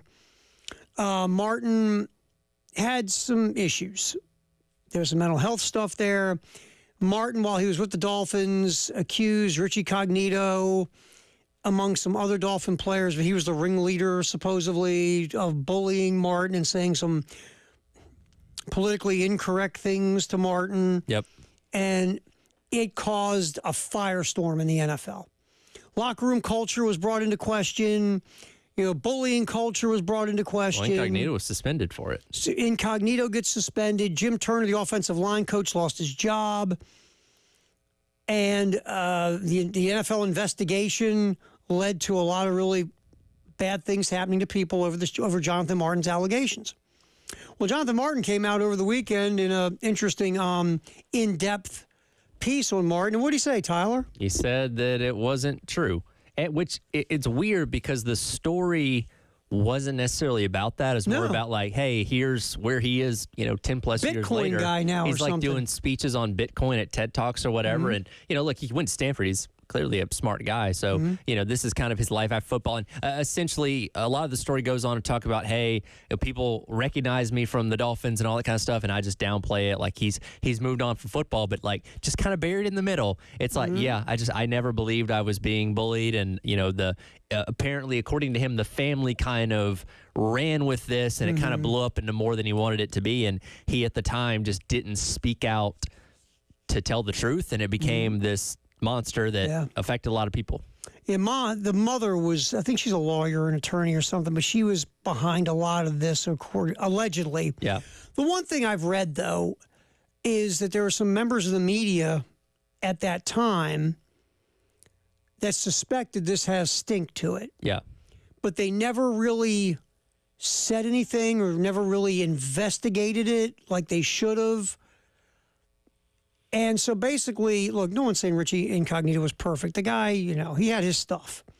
But basically, a family lied and got a guy fired, got a guy suspended, and everybody just kind of went on their merry way, and nobody stood up and said, wait a minute, there's something off here. I mean, there's pictures of Martin and Incognito being buds and all this other stuff. And there was also stories of, Martin looked at Incognito as one of his best buds and all this other stuff. Then all of a sudden, this comes out. And, Martin just didn't like football. And that's okay. A lot of guys don't. Look, one thing that people, and you tell them this, and they just don't get it, don't understand, is there are football players, there are professional athletes who play professional sports who don't love it. Yeah. You know why they do it? Because you get paid a ton of money. You get paid a lot of money. Yeah. If I paid you to do your job you don't like, tens of millions of dollars, you'd be like, yeah, I'll suffer through it. It's like I've got a buddy who's an accountant, hates it. It's boring. It's dull. Puts him to sleep. You know what he likes? The money. Getting paid. Yeah. So some NFL players look at playing in the NFL as being an accountant. Well, we forget, this is their job at the end of the day. Yeah. It's a job. Yeah. And again, maybe not in the same way that you clock in and clock out 9 to 5, but they go to work, they go home, and again, they may wake up in the morning saying, game today, practice day, whatever it may be. But again, they're going to go there to make money, support their family, and all that other kind of stuff. They just do it on a lot higher level than all of us do. Yeah, I mean, they're like Fred and Barney going to the quarry. Yeah. They're like, let's go to the quarry, let's punch in. All right, let's do our 8 hours, let's punch out. All right, let's get out of it. I remember, we had one of the player shows back in the day. When I was in Baltimore, and we were talking to a player, and we were talking about watching football. And he goes, "No, I never watch football." Really? Yeah. I really don't like to watch football. What do you do? Just play a lot of video games. Really? Yeah, I don't really like watching football. Basically, I really don't like football. I just play it because I can make a lot of money at it. And a lot of these guys from a young age, genetically, they're saying, hey, if you do this, if you follow this path, when you're 25 years old, you're going to be multimillionaire, set for life, and all these kind of things. And a lot of them say, okay, whether that be football, baseball, basketball, whatever, and they do it. And then, they get into the grind of being in the league like, I'm not really enjoying this, but hey, I'm making money. I'm going to keep doing it as long as I can. And some guys do kind of get to the point of Martin saying, no, this is too much for me, and I want to get out of this and do something else, and they do. But again, you have to be a very rare specimen of a person to play in the NFL, and some of them just ride that and say, okay, well, I'm going to take this as far as I can and try to make as much money as I can. Yeah, but they don't love it. Like, we love it because we're into sports. We love to go play a professional sport. I mean, we all would. That'd be great. And we'd love it, right? We'd be like, oh, this would be fantastic. But there are people who play it who go, I don't love it, man. I just get paid a lot of money. It's my job. Yep. So going back to Jonathan Martin, he just didn't love football. That's okay. It just wasn't for him. But all that story and not manning up, first of all, not manning up and saying, no, wait a minute, this isn't true. And then some members of the media having an idea that this thing was kind of fertilizer, but didn't stand up or investigate it or make their voice heard. That's part of why people look at journalism, with that whole The Rock look, the eyebrow. Yeah. Because why your job is to put the truth out there. That's what you're supposed to do as a journalist or whatever. You put the truth out there. If you're covering this team and you know something, you got to investigate it. You got to go after it. People's lives get ruined because what we do today, and we see it everywhere, not just sports, people just say stuff. They don't back it up anymore. If I say it and I say it loud enough, or I say it like, I put something behind it, people believe me. Yeah. You don't have to fact check. Nobody fact checks you. Nobody says, okay, why do you think that? How do you know that? Nobody does. Everybody just, oh, wow. Must be true. Or if I want to believe it, I'm running with it. Yeah. And this is what we do now. Nobody needs to tell the truth because most people don't care about checking to see if you're telling. You just spew crap, and some people run with it like it's the truth. Yep. And, so I look back on that, and I'm like, lives got at least temporarily, if not permanently, ruined over this. And that's okay. No, it's not. It's just not okay. Yeah, and again, I don't know how you go back and resolve all this stuff. I'm sure Cognito, a lot of people are lowering up right now to say, hey, you said it was a lie. Let's go back and try and correct some of these things. And how much can be corrected, I don't know. But this is just for a guy in Jonathan Martin that wanted to stay away from the spotlight and kind of renounce, his association with football, it seems like, in his new life. He's just looped himself right back in by saying this because this is not going to go away. No, I mean, if I'm Jim Turner, the offensive line coach, as soon as I read that, I got my phone out and I'm looking through lawyers. If I'm Richie Incognito, I'm going through, I got lost wages. I'm looking for a lawyer. I'm suing the NFL. I'm suing Jonathan Martin. I'm suing anybody with the name Jonathan, anybody with the name Martin. I'm suing the whole world. I am going to go You've crazy. You've attended a Dolphins game in your lifetime. You're on the list too. Oh, you were a Dolphin mascot? You wore the mascot gear? Or you're on the civil suit? Yeah, I'm going after everybody because you were wronged. Yeah, you were wronged. It's the dirty underbelly of a lot of the things that go on when, look, the truth is the truth, right? Sure. And to bury the truth or to ignore the truth for whatever your reasons, and your job is to unearth the truth, is just wrong. Yeah, and I know, and I'm reading one of the articles here, there was the voicemail that Cognito left to Martin that got played a lot and everybody heard it. That was kind of one of the hard pieces of evidence they were using at that time to kind of say, hey, here's what's happening, and not to say what he's saying was right, obviously, but context matters and those kind of things too. And there were text messages and things like that we don't know the full scope and story of. Again, not to excuse what he said, but sometimes there's more to the story than just what is being presented there, which I'm sure will now all come to the surface. I mean, it's just one of those things where you sit back and you go,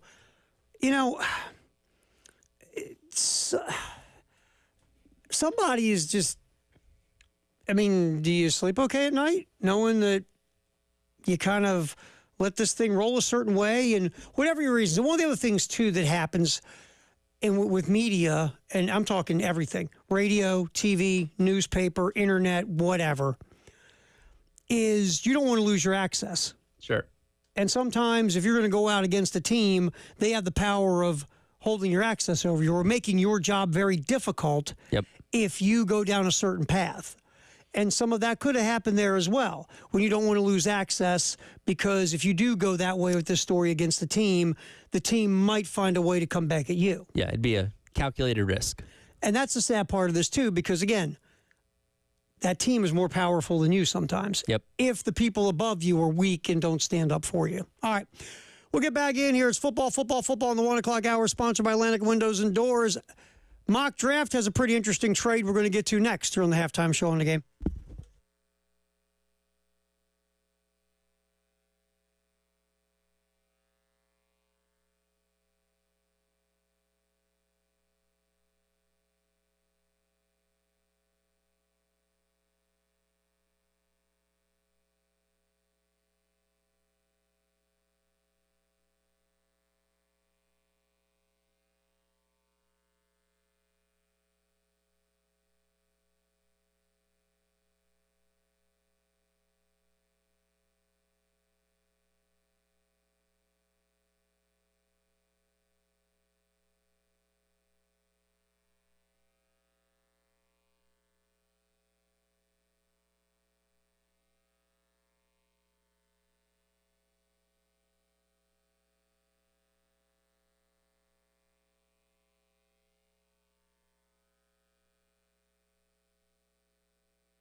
What we're talking about is a ton of football in the 1 o'clock hour, always sponsored by Atlantic Windows and Doors. Don't forget this afternoon, 3:45 pregame, 4 o'clock first pitch, right here on 107.5, the game only, Gamecock baseball, as they travel to Winthrop. Again, 3:45 4 o'clock first pitch here on the game.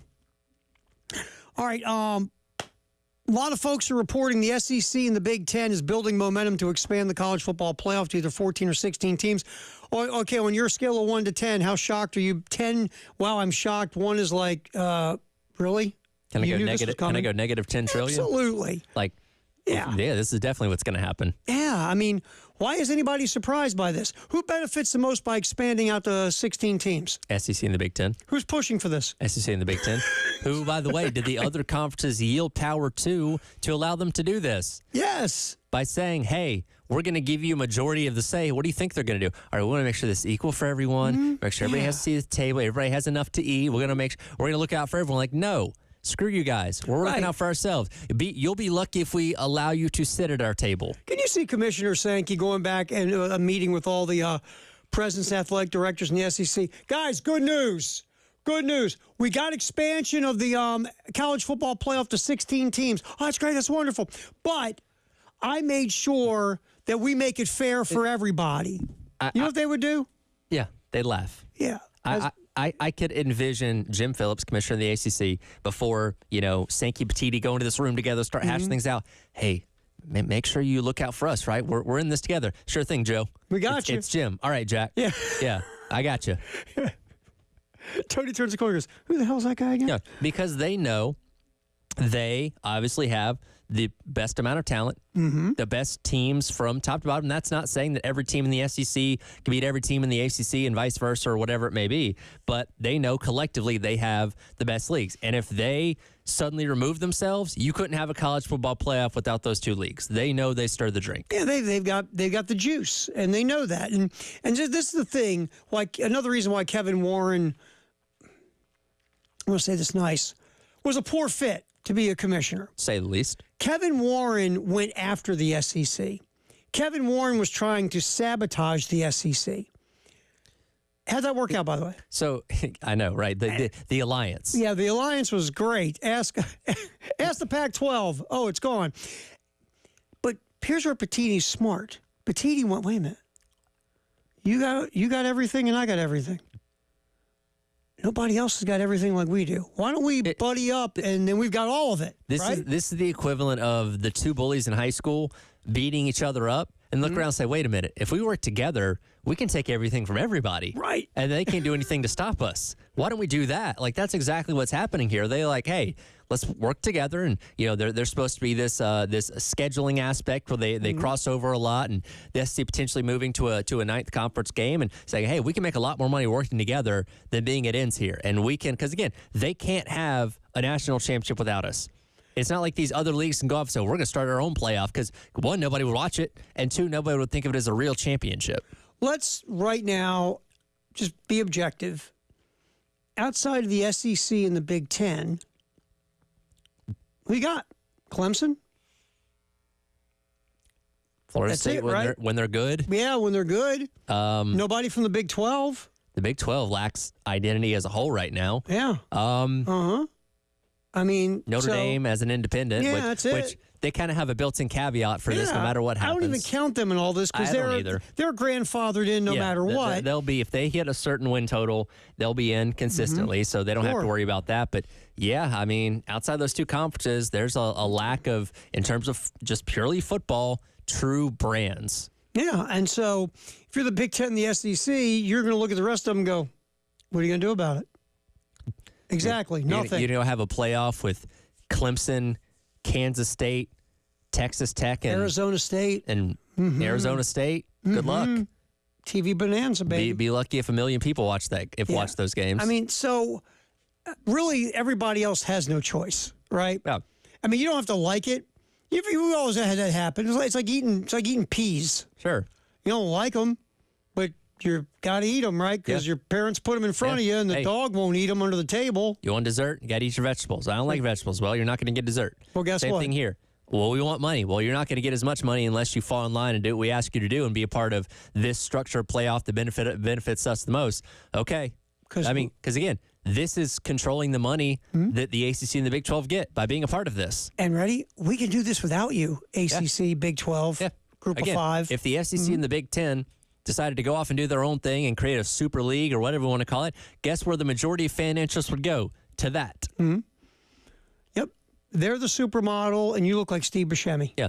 You're doing everything you can to keep her. If ESPN was tasked with deciding on who they're going to follow, the SEC and the Big 10 or the ACC and the Big 12 in terms of pursuing a independent football contract, the SEC and the Big 10 win 10 out of 10 times. Yes. There's no world where the ESPN says, well, I think this might be a better option, because it's not. No.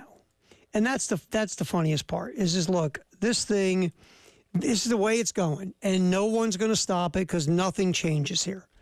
These are the two big brand conferences with all the teams everybody wants to see and watch, and everybody else, you get the scraps. Yeah.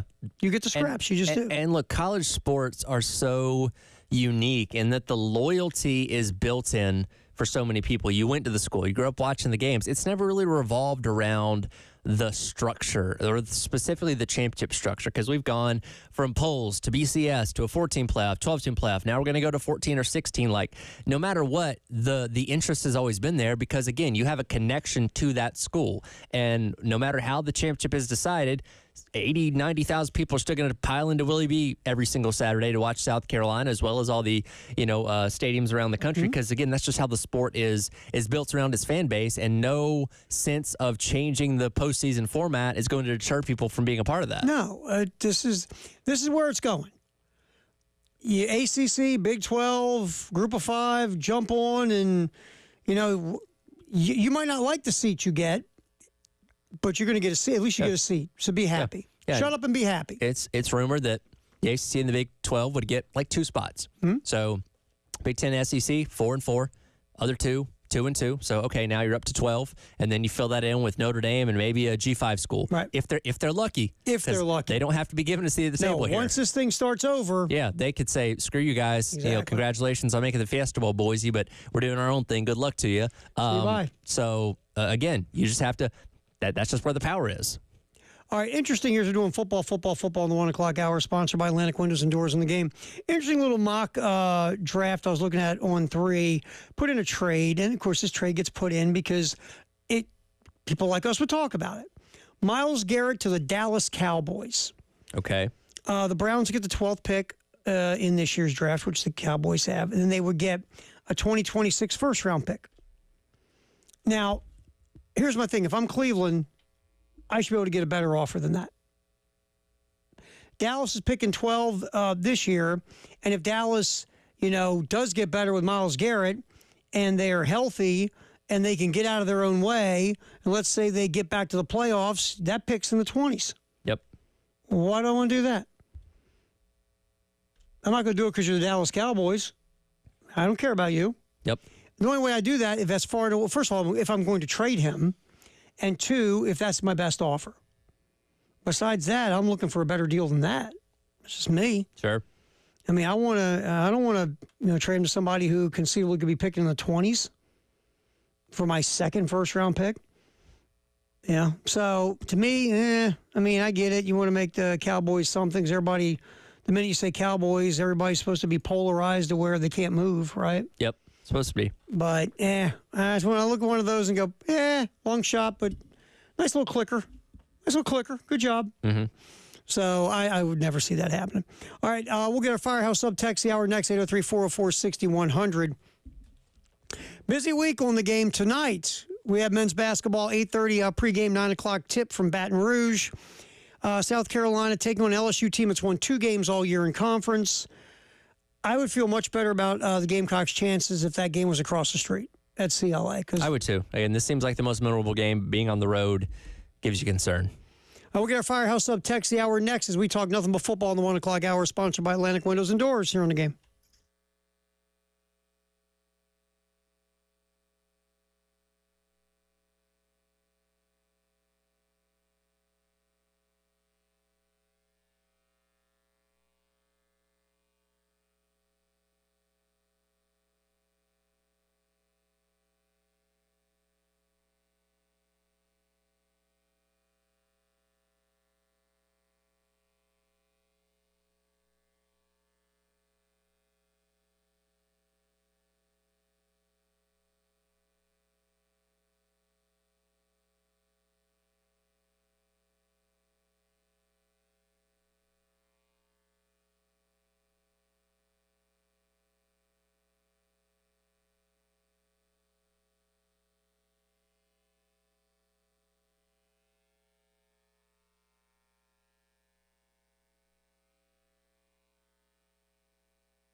Halftime show. Terry Ford, Tyler Head, 1 o'clock hour. We just yap football, and more football. Sponsored by Atlantic Windows and Doors. All right, Ed Bird, I'm going to jump in here. I'm going to grab cut 19 real quick. J.D. Piquel from On 3 was talking about Lenora Sellers and made an interesting comparison. I mean, some people have made this comparison, but here's J.D. Piquel's spin on a comparison of Lenora Sellers. Lenora Sellers is not Cam Newton. Hear me very clearly. Two different players, two different eras. Cam Newton obviously has one of the best, if not the best, college football season of all time to his name, winning the Heisman and winning the Natty. But with that being said, when I watch Lenora Sellers, I can't help but have a lot of the same feelings as I did when I watched Cam Newton play quarterback. Now, we'll unpack that a little bit, but like Cam Newton, when you watched him ball, he just did things that quarterbacks, quite frankly, don't do. Like the physical presence he has is one thing, but like turning negatives into positives, y'all, the same things that I saw Cam Newton do in a similar fashion I'm watching Lenora Sellers do right now at South Carolina. Like the Clemson game is a perfect example. Broke 18 tackles. I don't care if you're a running back, if you're a receiver, who you are. Breaking 18 tackles against a good Clemson defense, mind you. That's not nothing. That in itself is an accomplishment. Cato and I were talking before this too, and he brought up a great stat. Lenora Sellers in that game specifically had more yards after contact than he did yards in the game rushing. Why is that significant? Turning negatives into positives. You know how you have more yards after contact than you do running the football overall? You break a lot of tackles in the backfield. Clemson was bringing heat, getting pressure, getting free, and Lenora Sellers would just shrug it off, evade pressure, get north and south, run for a touchdown, run for a first down, keep his eyes downfield, make a throw downfield. Like the things that he does at the quarterback position, I'm telling you, this is special. This is special stuff we're seeing. And we saw it in a smaller sample size a season ago because he was still figuring out how to play quarterback in the SEC and play college football, period, as a first-year starter. You don't have to squint to see how good he's going to be. That's what J.D. Piquel said about Lenora Sellers. It was interesting. He started off with, you know what, he's not Cam Newton, but he kind of reminds me of some of the things Cam Newton did. And, yeah, we saw Lenora Sellers starting to get it after the Oklahoma game. Team really started to take off. Lenora Sellers affecting games with his legs, with his arm, broke 1 million tackles against Clemson. Slipped out of it felt like 20 sacks against Texas A&M. Yep. So, yeah, the bowl game, again, we can't make too much of a bowl game, whether it's positive or negative. Still made some plays. Yeah, he made some plays, and it was weird. It was like it almost felt like he was purposely trying to stay in the pocket and throw from the pocket and not break out. And Illinois remember, they had like 5 guys spying or whatever it was. And so, but you can't take too much from again, a bowl game is so different now than a regular season. But what we saw at the end of the regular season from Lenora Sellers does give you hope that this guy, the light bulb was going off, right?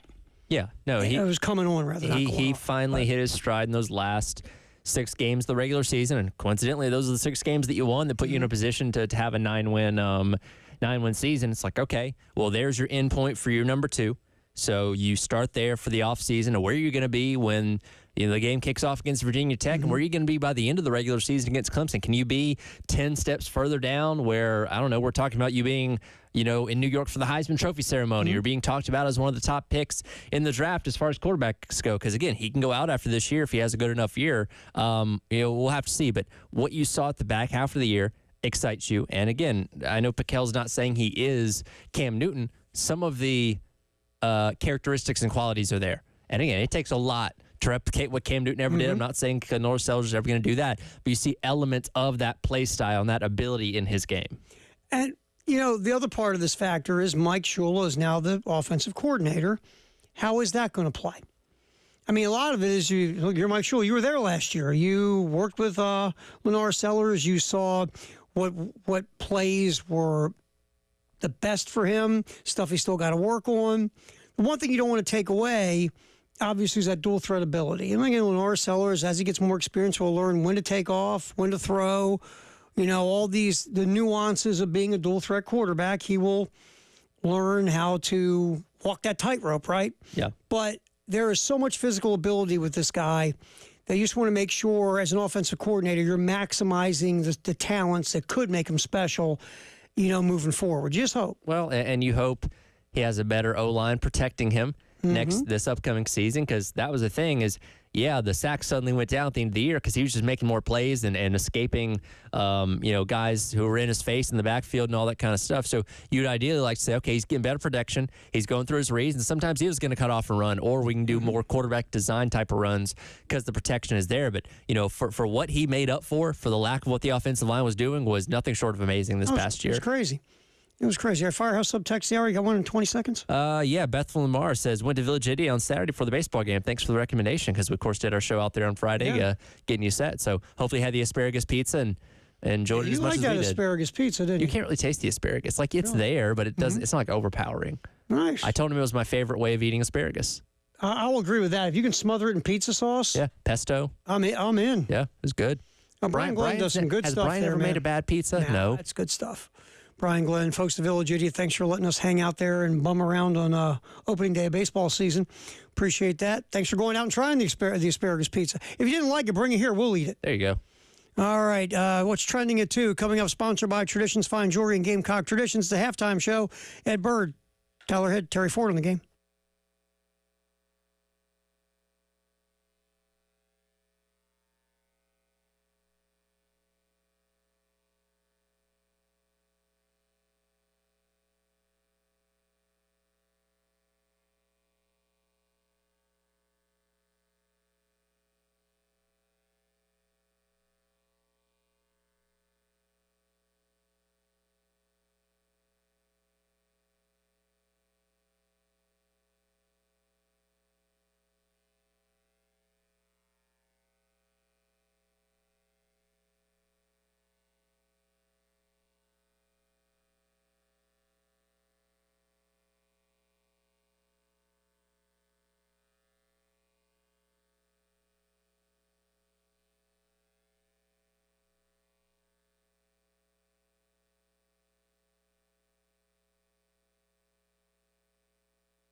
Halftime show. Tyler Head, Terry Ford along with you here on your Tuesday on the game. It is time for what is trending at 2. And what was trending over the weekend out at Founders Park was, of course, Gamecock baseball as they started off the Pulmonary era strong with a 3-game sweep of the Sacred Heart Pioneers, outscoring them 27-3 over the course of those 3 games. And obviously pitching very well.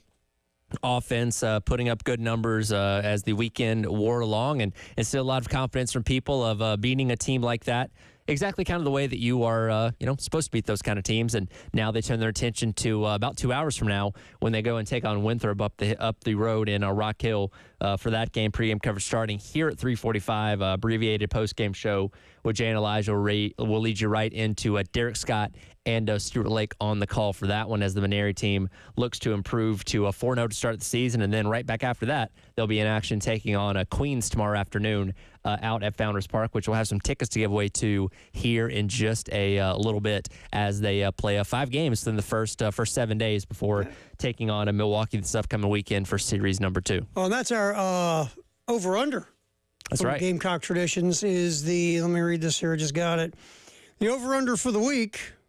By the way, if you picked under for Petrie this past weekend, you nailed it. You nailed it because he only had the 1 home run on Friday. And the over-under was 1.5. 1.5. All right, here's the over-under this week. Total strikeouts for the pitching staff this weekend against Milwaukee, 28.5. Ooh, I like over. I like the over there, too. So, not that we're telling you what to do. You pick yours. Just go to 1075thegame.com. This isn't the Brewers, right? This is just the University of Milwaukee Brewers. Okay. All right, so it is just go to 1075thegame.com. You see the contest, you click, you pick over, you pick under the 28.5, and then you click it and you submit. And if you do get it right, you'll go in the pool of people who got it correct, and the folks at Gamecock Traditions will pick out a winner, and you'll get a gift card from Gamecock Traditions. So again, Milwaukee strikeouts against Milwaukee, 28.5. How about against the Brewers? 28.5. I might go under on the Brewers. Yeah, I might go under. Just feeling that. Yeah. They make the playoffs every now and then. They're okay. They're better than most college teams. I'd be willing to say that. I think I'll go on a limb. I'll take the Brewers. You know, we always do that funny thing of, well, hey, if the best college team played the best pro team, what would the spread be? And it'd be like 35 points. A little different in baseball. In fact, there are some college teams like Georgia used to scrimmage the Braves every year in spring training. And then they'd switch off between Georgia and Georgia Tech.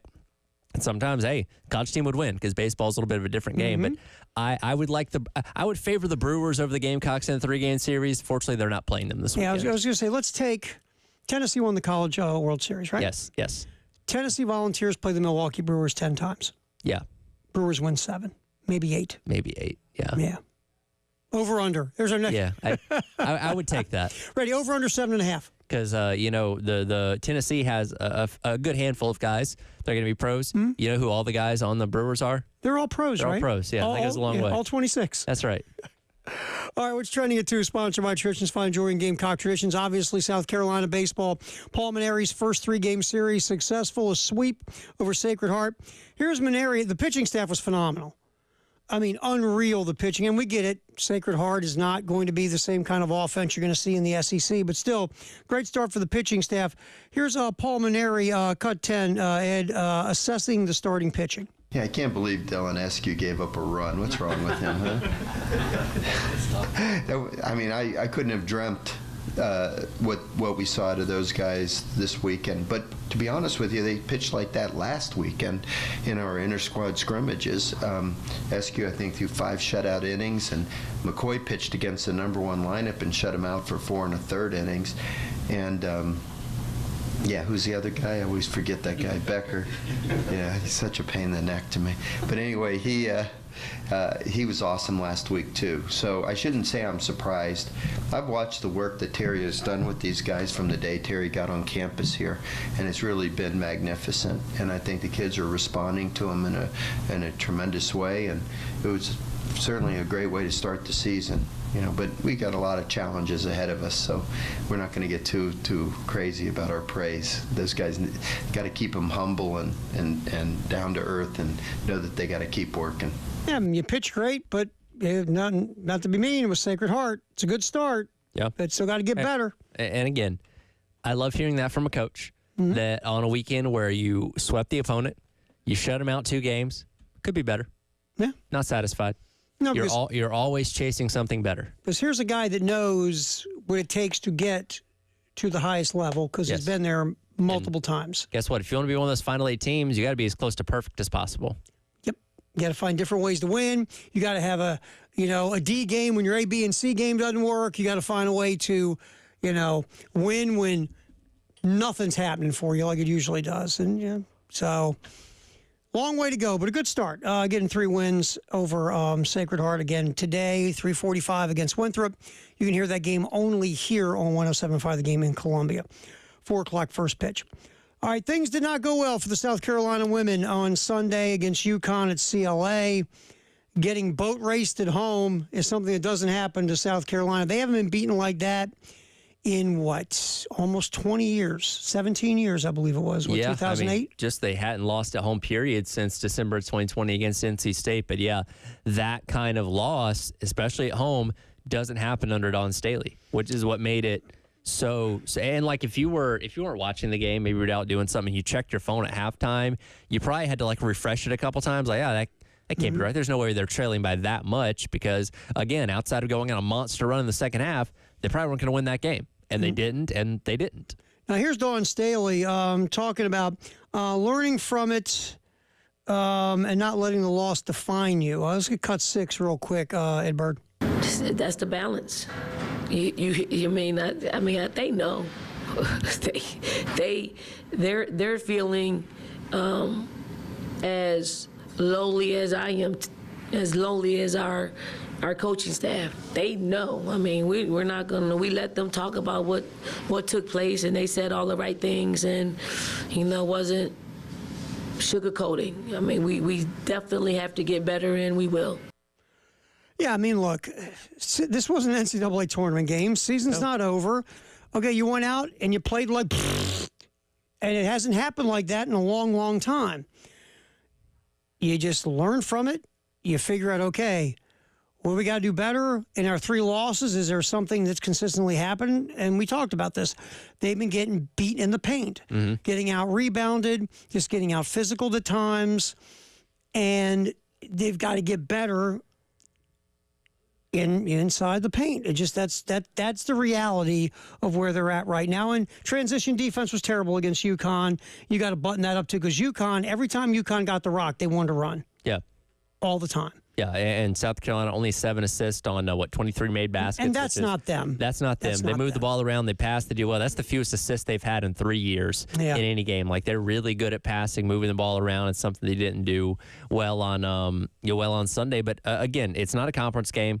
UConn's this out-of-conference game you have annually. It's a big deal, and obviously big for women's basketball, but it doesn't change anything you have lying ahead of you. You still control your own destiny in the regular season in the SEC. Still have a shot at being the number 1 seed in the tournament here coming up in a couple weeks, and as of right now are still projected as a number 1 seed in women's bracketology despite that loss. How good do you have to be to lose by almost 30 points and it doesn't change your seeding? No, and in the net rankings, they only fell to number 2 behind UConn, went to number 1 because UConn was 2 in the net rankings. So, look, everything's still there, but is this loss concerning? Yes. It's the first time I've had that bit of concern in the back of my mind going into the NCAA tournament, like, hey, they could play this kind of game again, Sweet 16, Elite 8, whatever it may be, and they may not get to another Final Four. They may not get back to the national championship game, which, again, is a weird thing to say about this team. But if that happens again in the 16 or the Elite 8, they might not make it that far. Yeah, now, because last year this team was so good,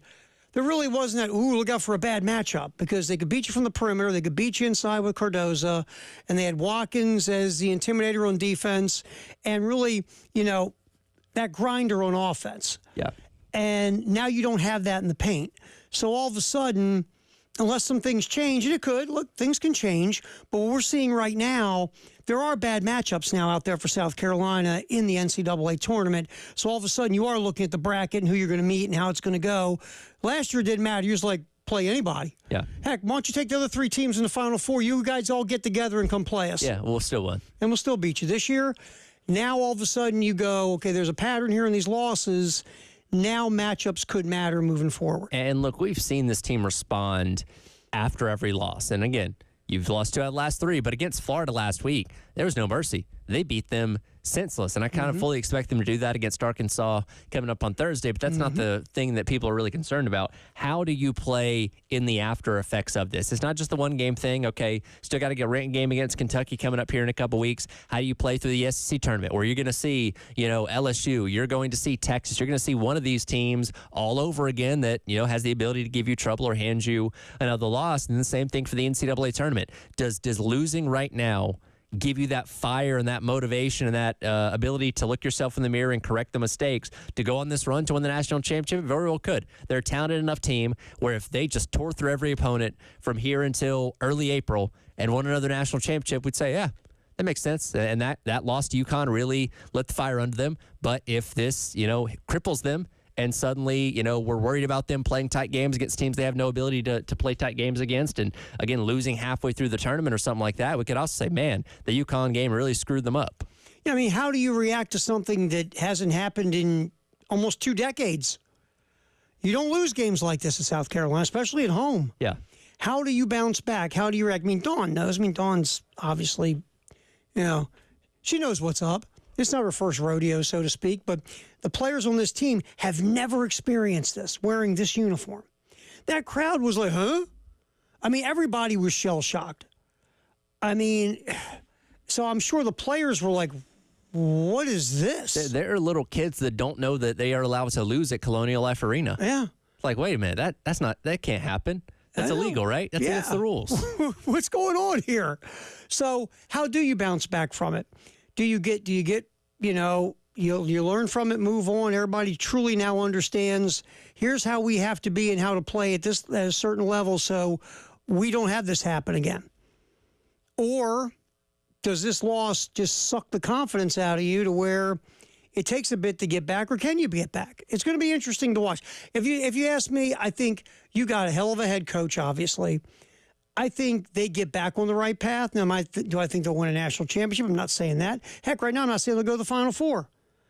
But I think they'll get their head back on and they'll get back on the right road. But we'll see what happens, because there are some weaknesses right now with this basketball team that a bad matchup can exploit in the NCAA tournament as they get deep. All right, what's trending at 2 is sponsored by Traditions Fine Jewelry and Gamecock Traditions here on the game. You know what, Ed Burr, we'll give away some tickets. What we got? We got a pair to tomorrow's game against Queens, as well as a family 4-pack of tickets. So 1 pair and 1 family 4-pack of tickets. Guess we'll go, callers 5 and 6 right now? Sure. Pair of tickets for caller 5, family 4-pack for caller 6. So get a winner number 1, you get your choice, and winner number 2 gets the other one. How about that? Yeah, sure. Let's do it. All right, Ed Bird, you ready for this? 803-404-6100. Give us a ring.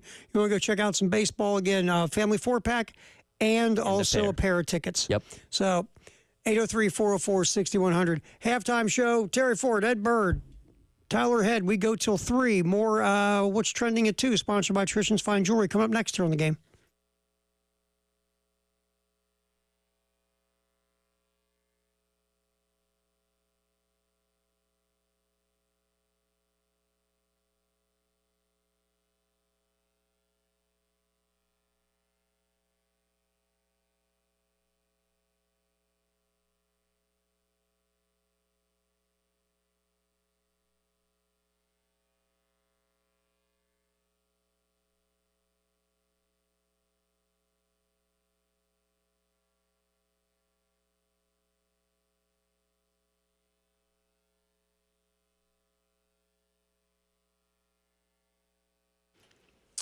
We talk about the Nest all the time here. We do. And you say, no, you're just a paid schmo Ford. You're supposed to say good stuff about the Nest. Okay, fine. You don't want to believe me. Just go to thenestshowroom.com. If you're thinking about getting new appliances for the kitchen, a new tub, new lighting, new fixtures, new plumbing, anything in that road, you got to go to the Nest. You go to thenestshowroom.com, take a look. You'll see how fantastic the showroom is. Then you call 803-978-2025, and let's say you want to get a new refrigerator. You'll say, I want to talk to your appliance expert, which would be Graham, who's been selling appliances, I think, for 82 years. Graham will talk with you. What are you looking for? What's your vision? What's your budget? after you have that conversation, you set an appointment, you come in, Graham will walk you through the unbelievable showroom, and we'll get you set up with what you want in your price range. Boom, just like that. 803-978-2025. It's The Nest, 1331 Gadsden Street in the Vista.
All right, congratulate Jeff and Mike snagging the tickets.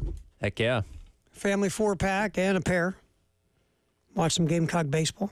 All right, speaking of Gamecock baseball today, 3:45, pregame 4 o'clock first pitch. South Carolina and Winthrop taking the ball. Jarvis Evans will take the ball, Georgia transfer.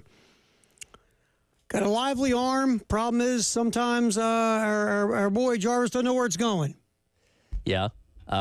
He, according to Jack's statistics, did pretty well in the preseason, which is why they tasked him with doing this. Now, how long he goes, we don't know. A lot of times those, midweek games are kind of staff nights. I don't know how you play, if you're going to play it differently because you have another game tomorrow to where maybe you can't, just go inning by inning like you would in some of these other games. So it'll be interesting to see for sure. But Jarvis Evans getting the opportunity. And again, where you're at the beginning of the year in the pitching pecking order has no bearing on where you're going to be at the end of the year because again, things change, guys come along, guys get better, guys get worse, and what it looks like right now with the rotation, the bullpen, and the midweek guys could be very different by the end of this season.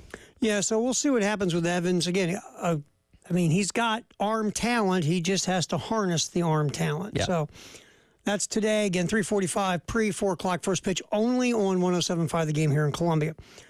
All right, so the Gamecock men, we haven't gotten to it yet, but here we go. South Carolina at Florida in the Thriller Dome, down by 4 at the half. You're like, well, that's pretty good. You hung in there well. You slowed Florida's pace down a bit. They're under 40 at halftime. You're only trailing by, a couple of deuces. You like where you're at. Then you come out, start the second half. About 3.5 minutes into it, you go from down 4 to down 15. Yep. You can't make a shot and they can't miss. It's a terrible combination, Tyler. Yeah, Florida went on a 24-7 run early on in that second half, and that was pretty much it. Again, this team is not built for those kind of comebacks, and as close as you played Florida when they were here a couple of weeks ago, going on the road's a different animal. And again, it's just kind of a wash, rinse, repeat of what this season's been so far, and now you're 0-12. Yeah, Lamont Paris postgame. Let's get to a couple of these cuts there, Ed Bird. Lamont Paris, cut 13. What exactly went wrong on the road against the Gators? Yeah, I mean, I think I was told at the end of the game we still ended up 1 point per possession.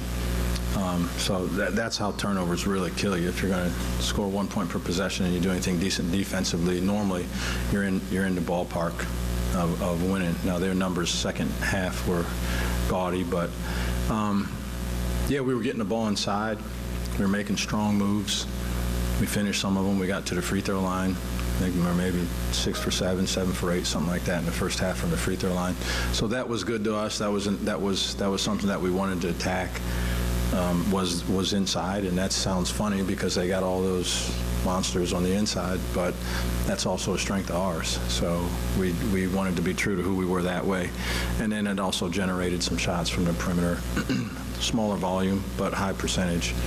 And then we got away from that a little bit in the second half. A little bit of their pressure bothered us, I think, and had us playing offense further away and not being aggressive and playing into late clock in a non-advantageous situation. Like playing into the late clock, if you run offense, you're going to end up in some late clock situations, but you got something going normally. We ended up in some late clock situations that really wasn't really happening. Yeah, and then once they went on a run or two, then it was hard for guys to see what the promised land might look like and continue to play the way that they needed to. All right, so when you look at this thing, Lamont talked about the turnovers. It wasn't just the turnovers. The turnover battle was almost even. Yeah. South Carolina 13, Florida 11. Not terrible. But points off of turnovers was a different ball game. Where Florida, and now my computer decided to refresh on me. Thank you so much for doing that as I was trying to look at the team stats. It's got a mind of its own right now. It's kind of interesting. All right, if you look at the points off turnovers real quick, Florida 21 points off of the 13 South Carolina turnovers. South Carolina only 11 points off the 11 Florida turnovers. So Florida cashed in the turnovers for points while South Carolina didn't really get the same thing done off of the 11 turnovers that Florida had. Yep. Points in the paint about even, 34 for Florida, 32 for South Carolina. Fast break points, though. Florida had 26 fast break points to South Carolina's 7. That's just not the Gamecocks. That's not what they are. That's not their MO. But you get wiped by 19 in fast break points, and by the way, you lost by 21. Yeah. And you didn't shoot the ball that well. You went, 44% from the floor. By the way, my theory from last week of when Colin Murray Bowles plays under 30 minutes, the team gets blown out, holds up because he played 29. Just the flip side was Florida shot 60%. I mean, if you're getting fast break points, and that helps you shoot a nice fancy percentage. Plus, Florida 14 to 28 from 3. They crushed it from 3. If you only told me that one stat prior to the game, I probably could have told you how this was going to go. Is Carolina, I think, started 3 for 4 or 3 for 3, I think, and then made one of their final 9 3-pointers. And again, with team playing that fast and chucking up threes, you're just not going to be able to keep pace with them. They're making theirs. Now you're playing their game. They've got you sped up. it just became a mess in the second half. South Carolina got outscored 51-34 after halftime. And just, Gamecocks made their free throws, 19 or 23, 83%, but you hit it with the three-point shot. South Carolina has become one of the worst three-point shooting teams in the conference. Yep. It's a thing.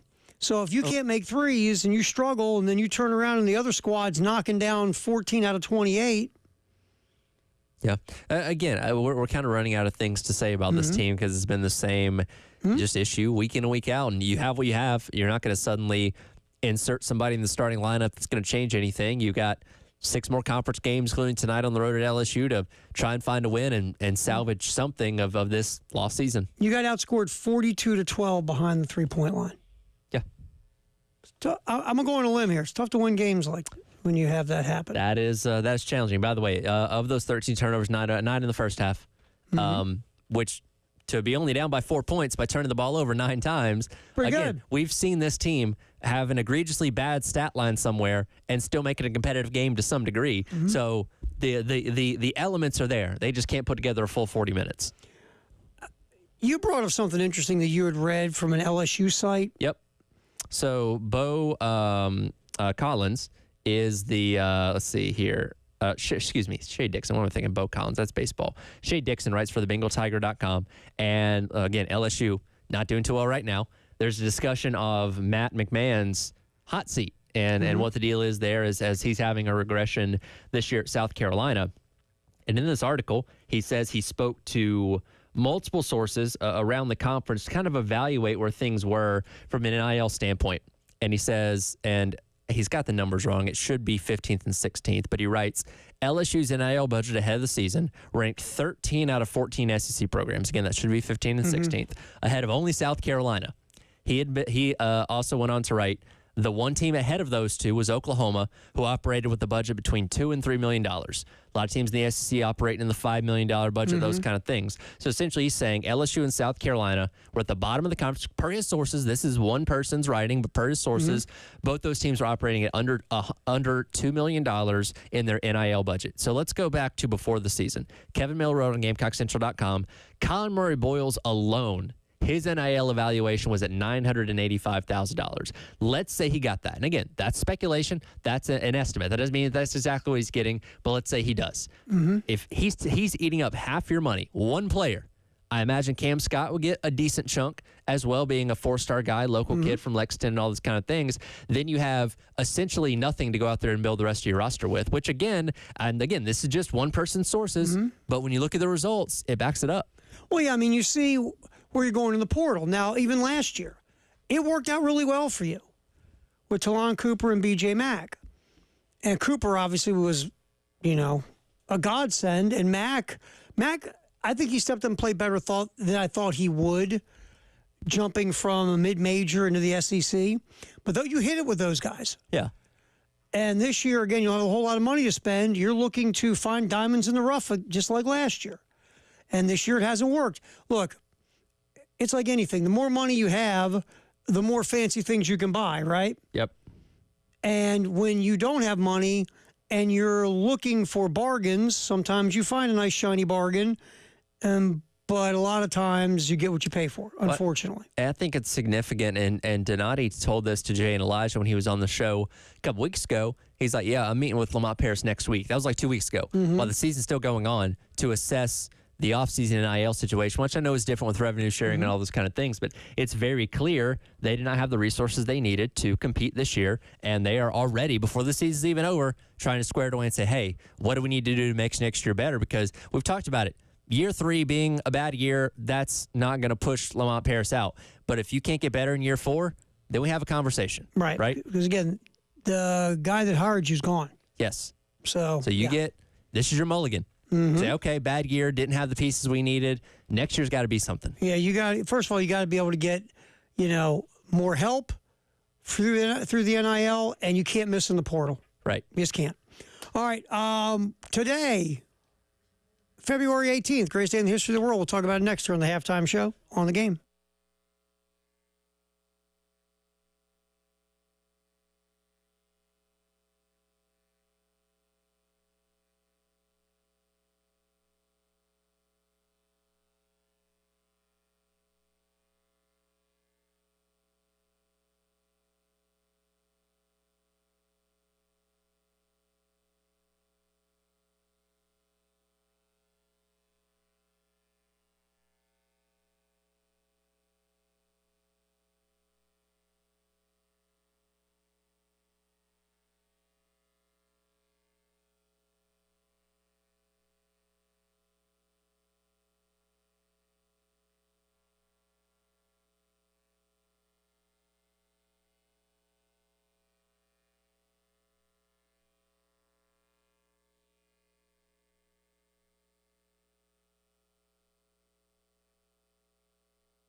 Okay, greatest day in the history of the world. Halftime show. Yeah, you know we're in trouble when Ed looks up and just shrugs his shoulders going, I got nothing. I don't know what's going on. Did the PD forget to put something in the log? Could have been that guy. Yeah, looks like he did. That guy. Should really do something about that guy. I wish we could. Whew, God. Anyway, so greatest day in the history of the world. We go old school. 1924. Teresa Weld Blanchard wins her 6th and final U.S. figure skating championship. I remember like it was yesterday. Her? Oh, yeah. I watched that on ESPN. It was a cool 30 for 30 on her. She was known as the Grande Dame of America figure skating. She won 6 U.S. championships. But here's the interesting part. In the Olympics, she never medaled. 6 U.S. championships, and never medaled in the Olympics. Or were we not the figure skating powerhouse of the mid-1920s? Well, you would think, but no. She got a bronze, 1920. Okay. And that was it. Besides that, a 4th place finish, 10th place finish, 4th, 6th, 9th. She did pairs and singles. But tore it up at the U.S. championships, won 6 titles in singles and 8 in pairs. Let's see. Tearing it up, man. At the medal table, Sweden had 2 golds. In fact, she was the only U.S. Olympian to medal in figure skating in the 1920 Olympics. Really? Sweden had 2 golds. Finland had 1. Norway with silver, 2 silver. Sweden with silver. So her 1 bronze was the lone placement for the U.S. in that Olympics in figure skating. There you go. So the what would you consider the area of Sweden and Finland? Like, how do we refer to that? It's not the Netherlands. No, because Finland's not really part of that. Whatever that concentrated area of the globe is. They were killing it back then. Yeah, that was Norway. The skating mecca of the world. Great Britain also got a bronze. Yeah, how about that? 1924, there's your old school for the day. There you go. One more figure skating. Now, this is someone that people have heard of. If you're in sports, you watch the Olympics. Sonja Henning became the youngest Olympic figure skating champion at age 15 in 1928. There you go. How about that? Do you ever see like those old school films of this figure skating? It looks nothing like figure skating today. No, there was not. Crazy. The athleticism.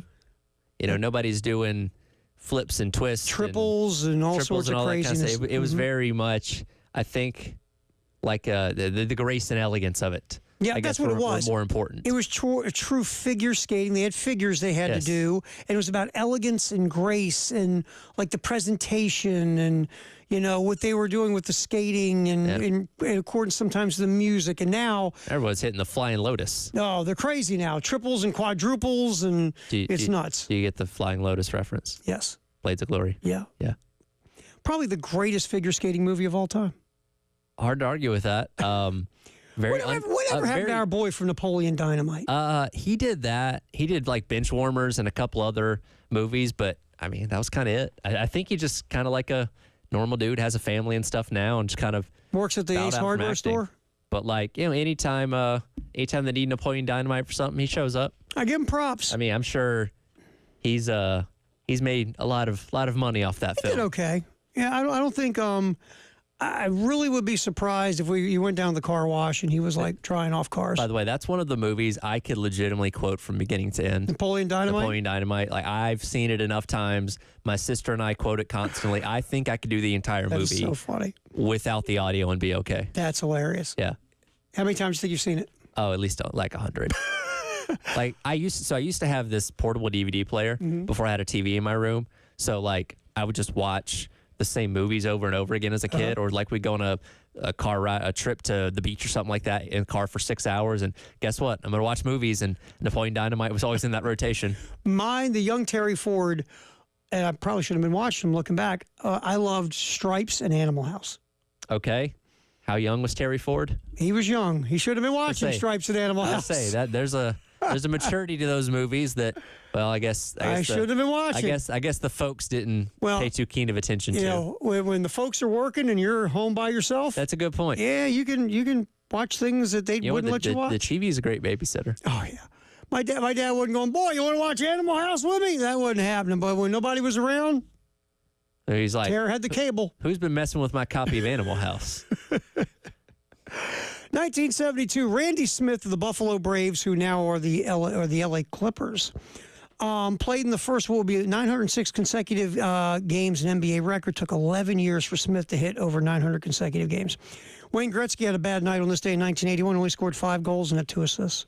Awful. He sucks. Oh, I got one for you. Yeah. 1990.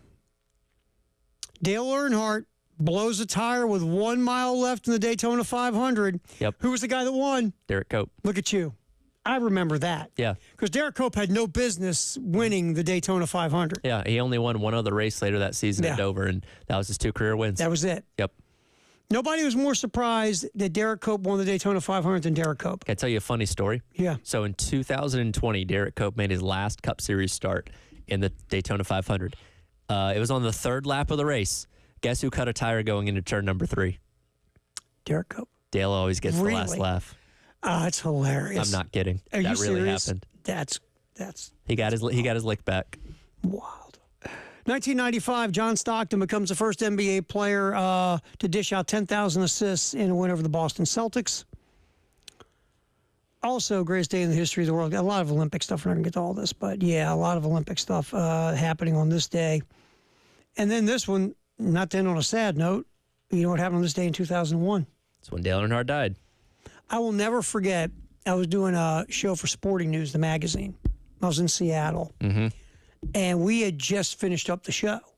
And that's back when, like, NASCAR was more of the mainstream, had big ratings. It was Earnhardt, Gordon, all those guys.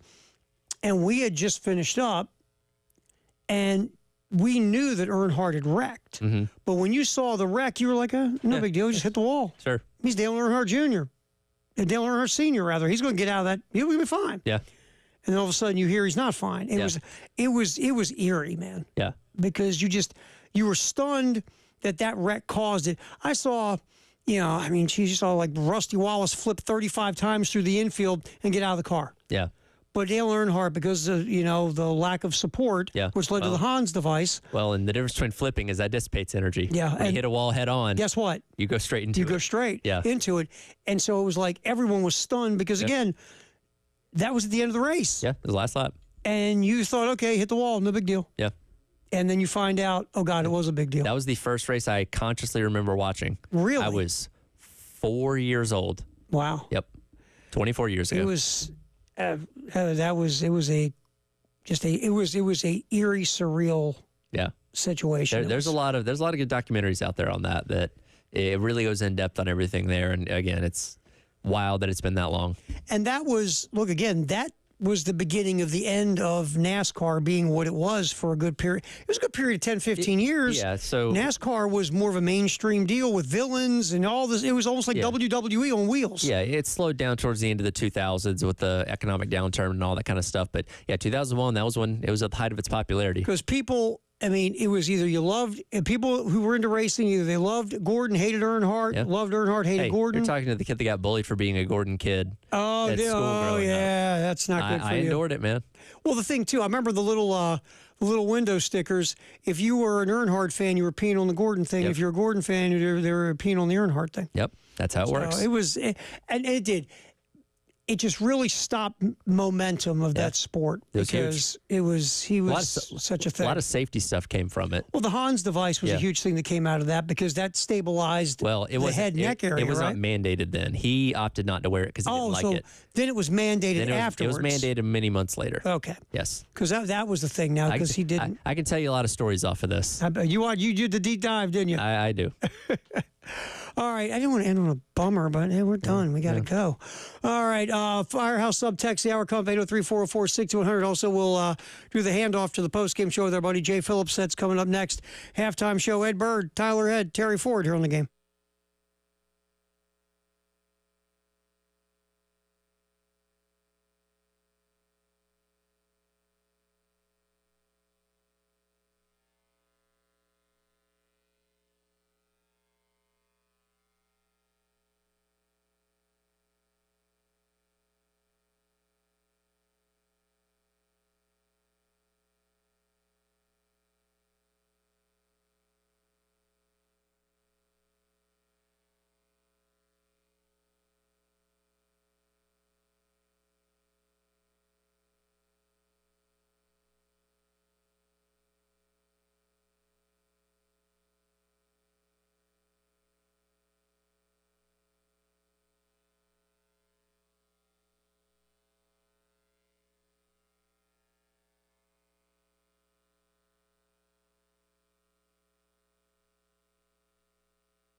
Halftime show.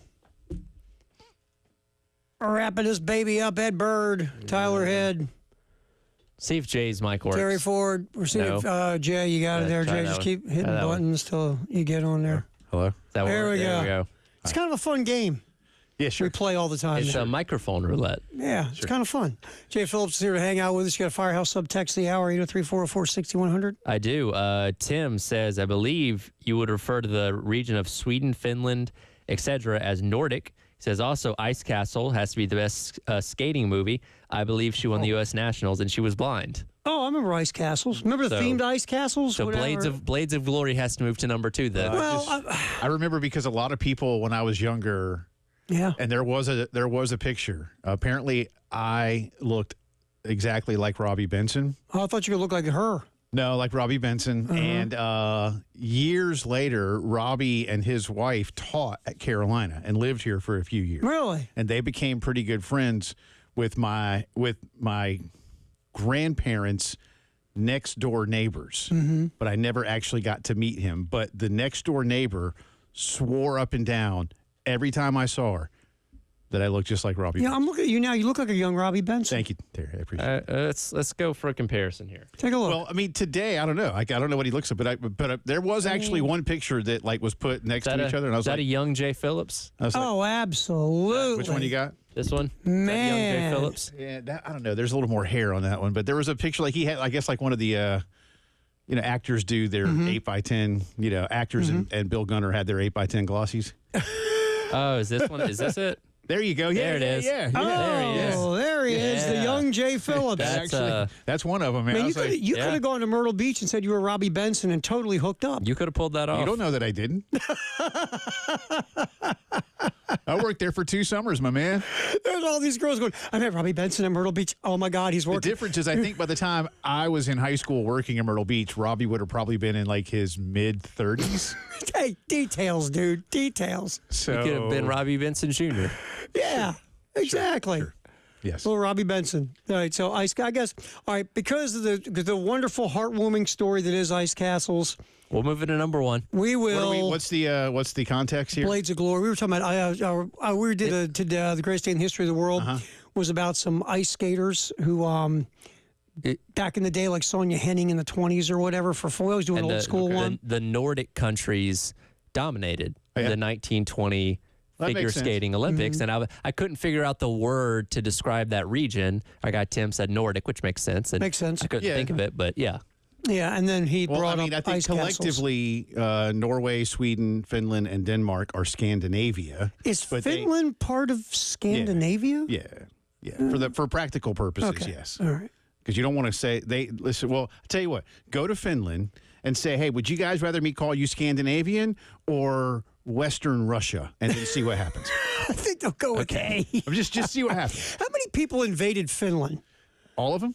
Everybody at some point invaded Finland. I think even. I have a friend of mine, and I'm not getting political when I say this. A buddy of mine studied Russian history, and he was like, "Dude, even Russia and the Soviets are finally like, you know what? Nah, like we got enough of this. It's Finland. We don't need. Y'all do whatever you want. Enjoy it. Yeah, Enjoy they don't yourselves. need it. Oh, This jeez. microphone stand is killing me, by the way. All right. So, we my friend. we had a nice little history lesson today. Yeah, look at that. Look at us go. So, nice weekend for Carolina baseball. Baseball, good. Basketball, not. And still, I think a lot of people trying to get over what happened on Sunday. Dawn, I think, kind of nailed it without nailing it in postgame when she basically said, and I'm paraphrasing now, but something else was up today. Like this, I mean, our buddy Alan Cole asked her a question about the basketball portion of it, and she, said a lot of the responsibility fell on South Carolina's transition defense, just not being able to get back and help. Well, yep. But she also, I think she wasn't trying to start something bigger than it is, but I think she's right. Connecticut might be as good as South Carolina this year, but they're not that much better. No, I mean, they lost at Tennessee. They got beat by, Southern Cal was it earlier this year? Southern Cal, Notre Dame, and Tennessee. Those Yeah, were the I three mean, losses. So I guess that what makes it most surprising on Sunday, not just UConn won, okay, everybody's got their day, but in the dominant fashion, they just ran over the Gamecocks. South Carolina never seemed, it started early, and South Carolina never really looked like they were going to get back in the game. When they had because, after the first quarter, you go, okay, they started slow before. They're going to be fine. But a 9-point second quarter, man, It was like, wow. Yeah, no, it was bad. It was bad. 24-9 in the second quarter. Yeah, it was bad. Lowest scoring quarter of the entire season. Yeah. From, I think, the last 4 or 5 minutes of the first quarter to the end of the second quarter, the run UConn went on. That just doesn't happen to South Carolina. Right. They got some things to fix. Yeah. There's no question. There's a couple themes. One, teams have been, they miss Ashlyn Watkins defensively. They do. They just really do. They do. And they miss that presence that is enforcing because it's just not there. And teams who have quality bigs can give South Carolina some trouble. Exploiting that. Yep. Yeah. So what do you got, man? We got a little bit of stuff to do, and then Carolina baseball. That's right. Maybe we'll talk weather. That'll be exciting. You don't believe in meteorologists, though. No. Well, I believe in them because they're there. Ed, good job. Tyler, Jay, outstanding history lessons. Halftime show. We'll do it again tomorrow. Carolina baseball coming at 3:45.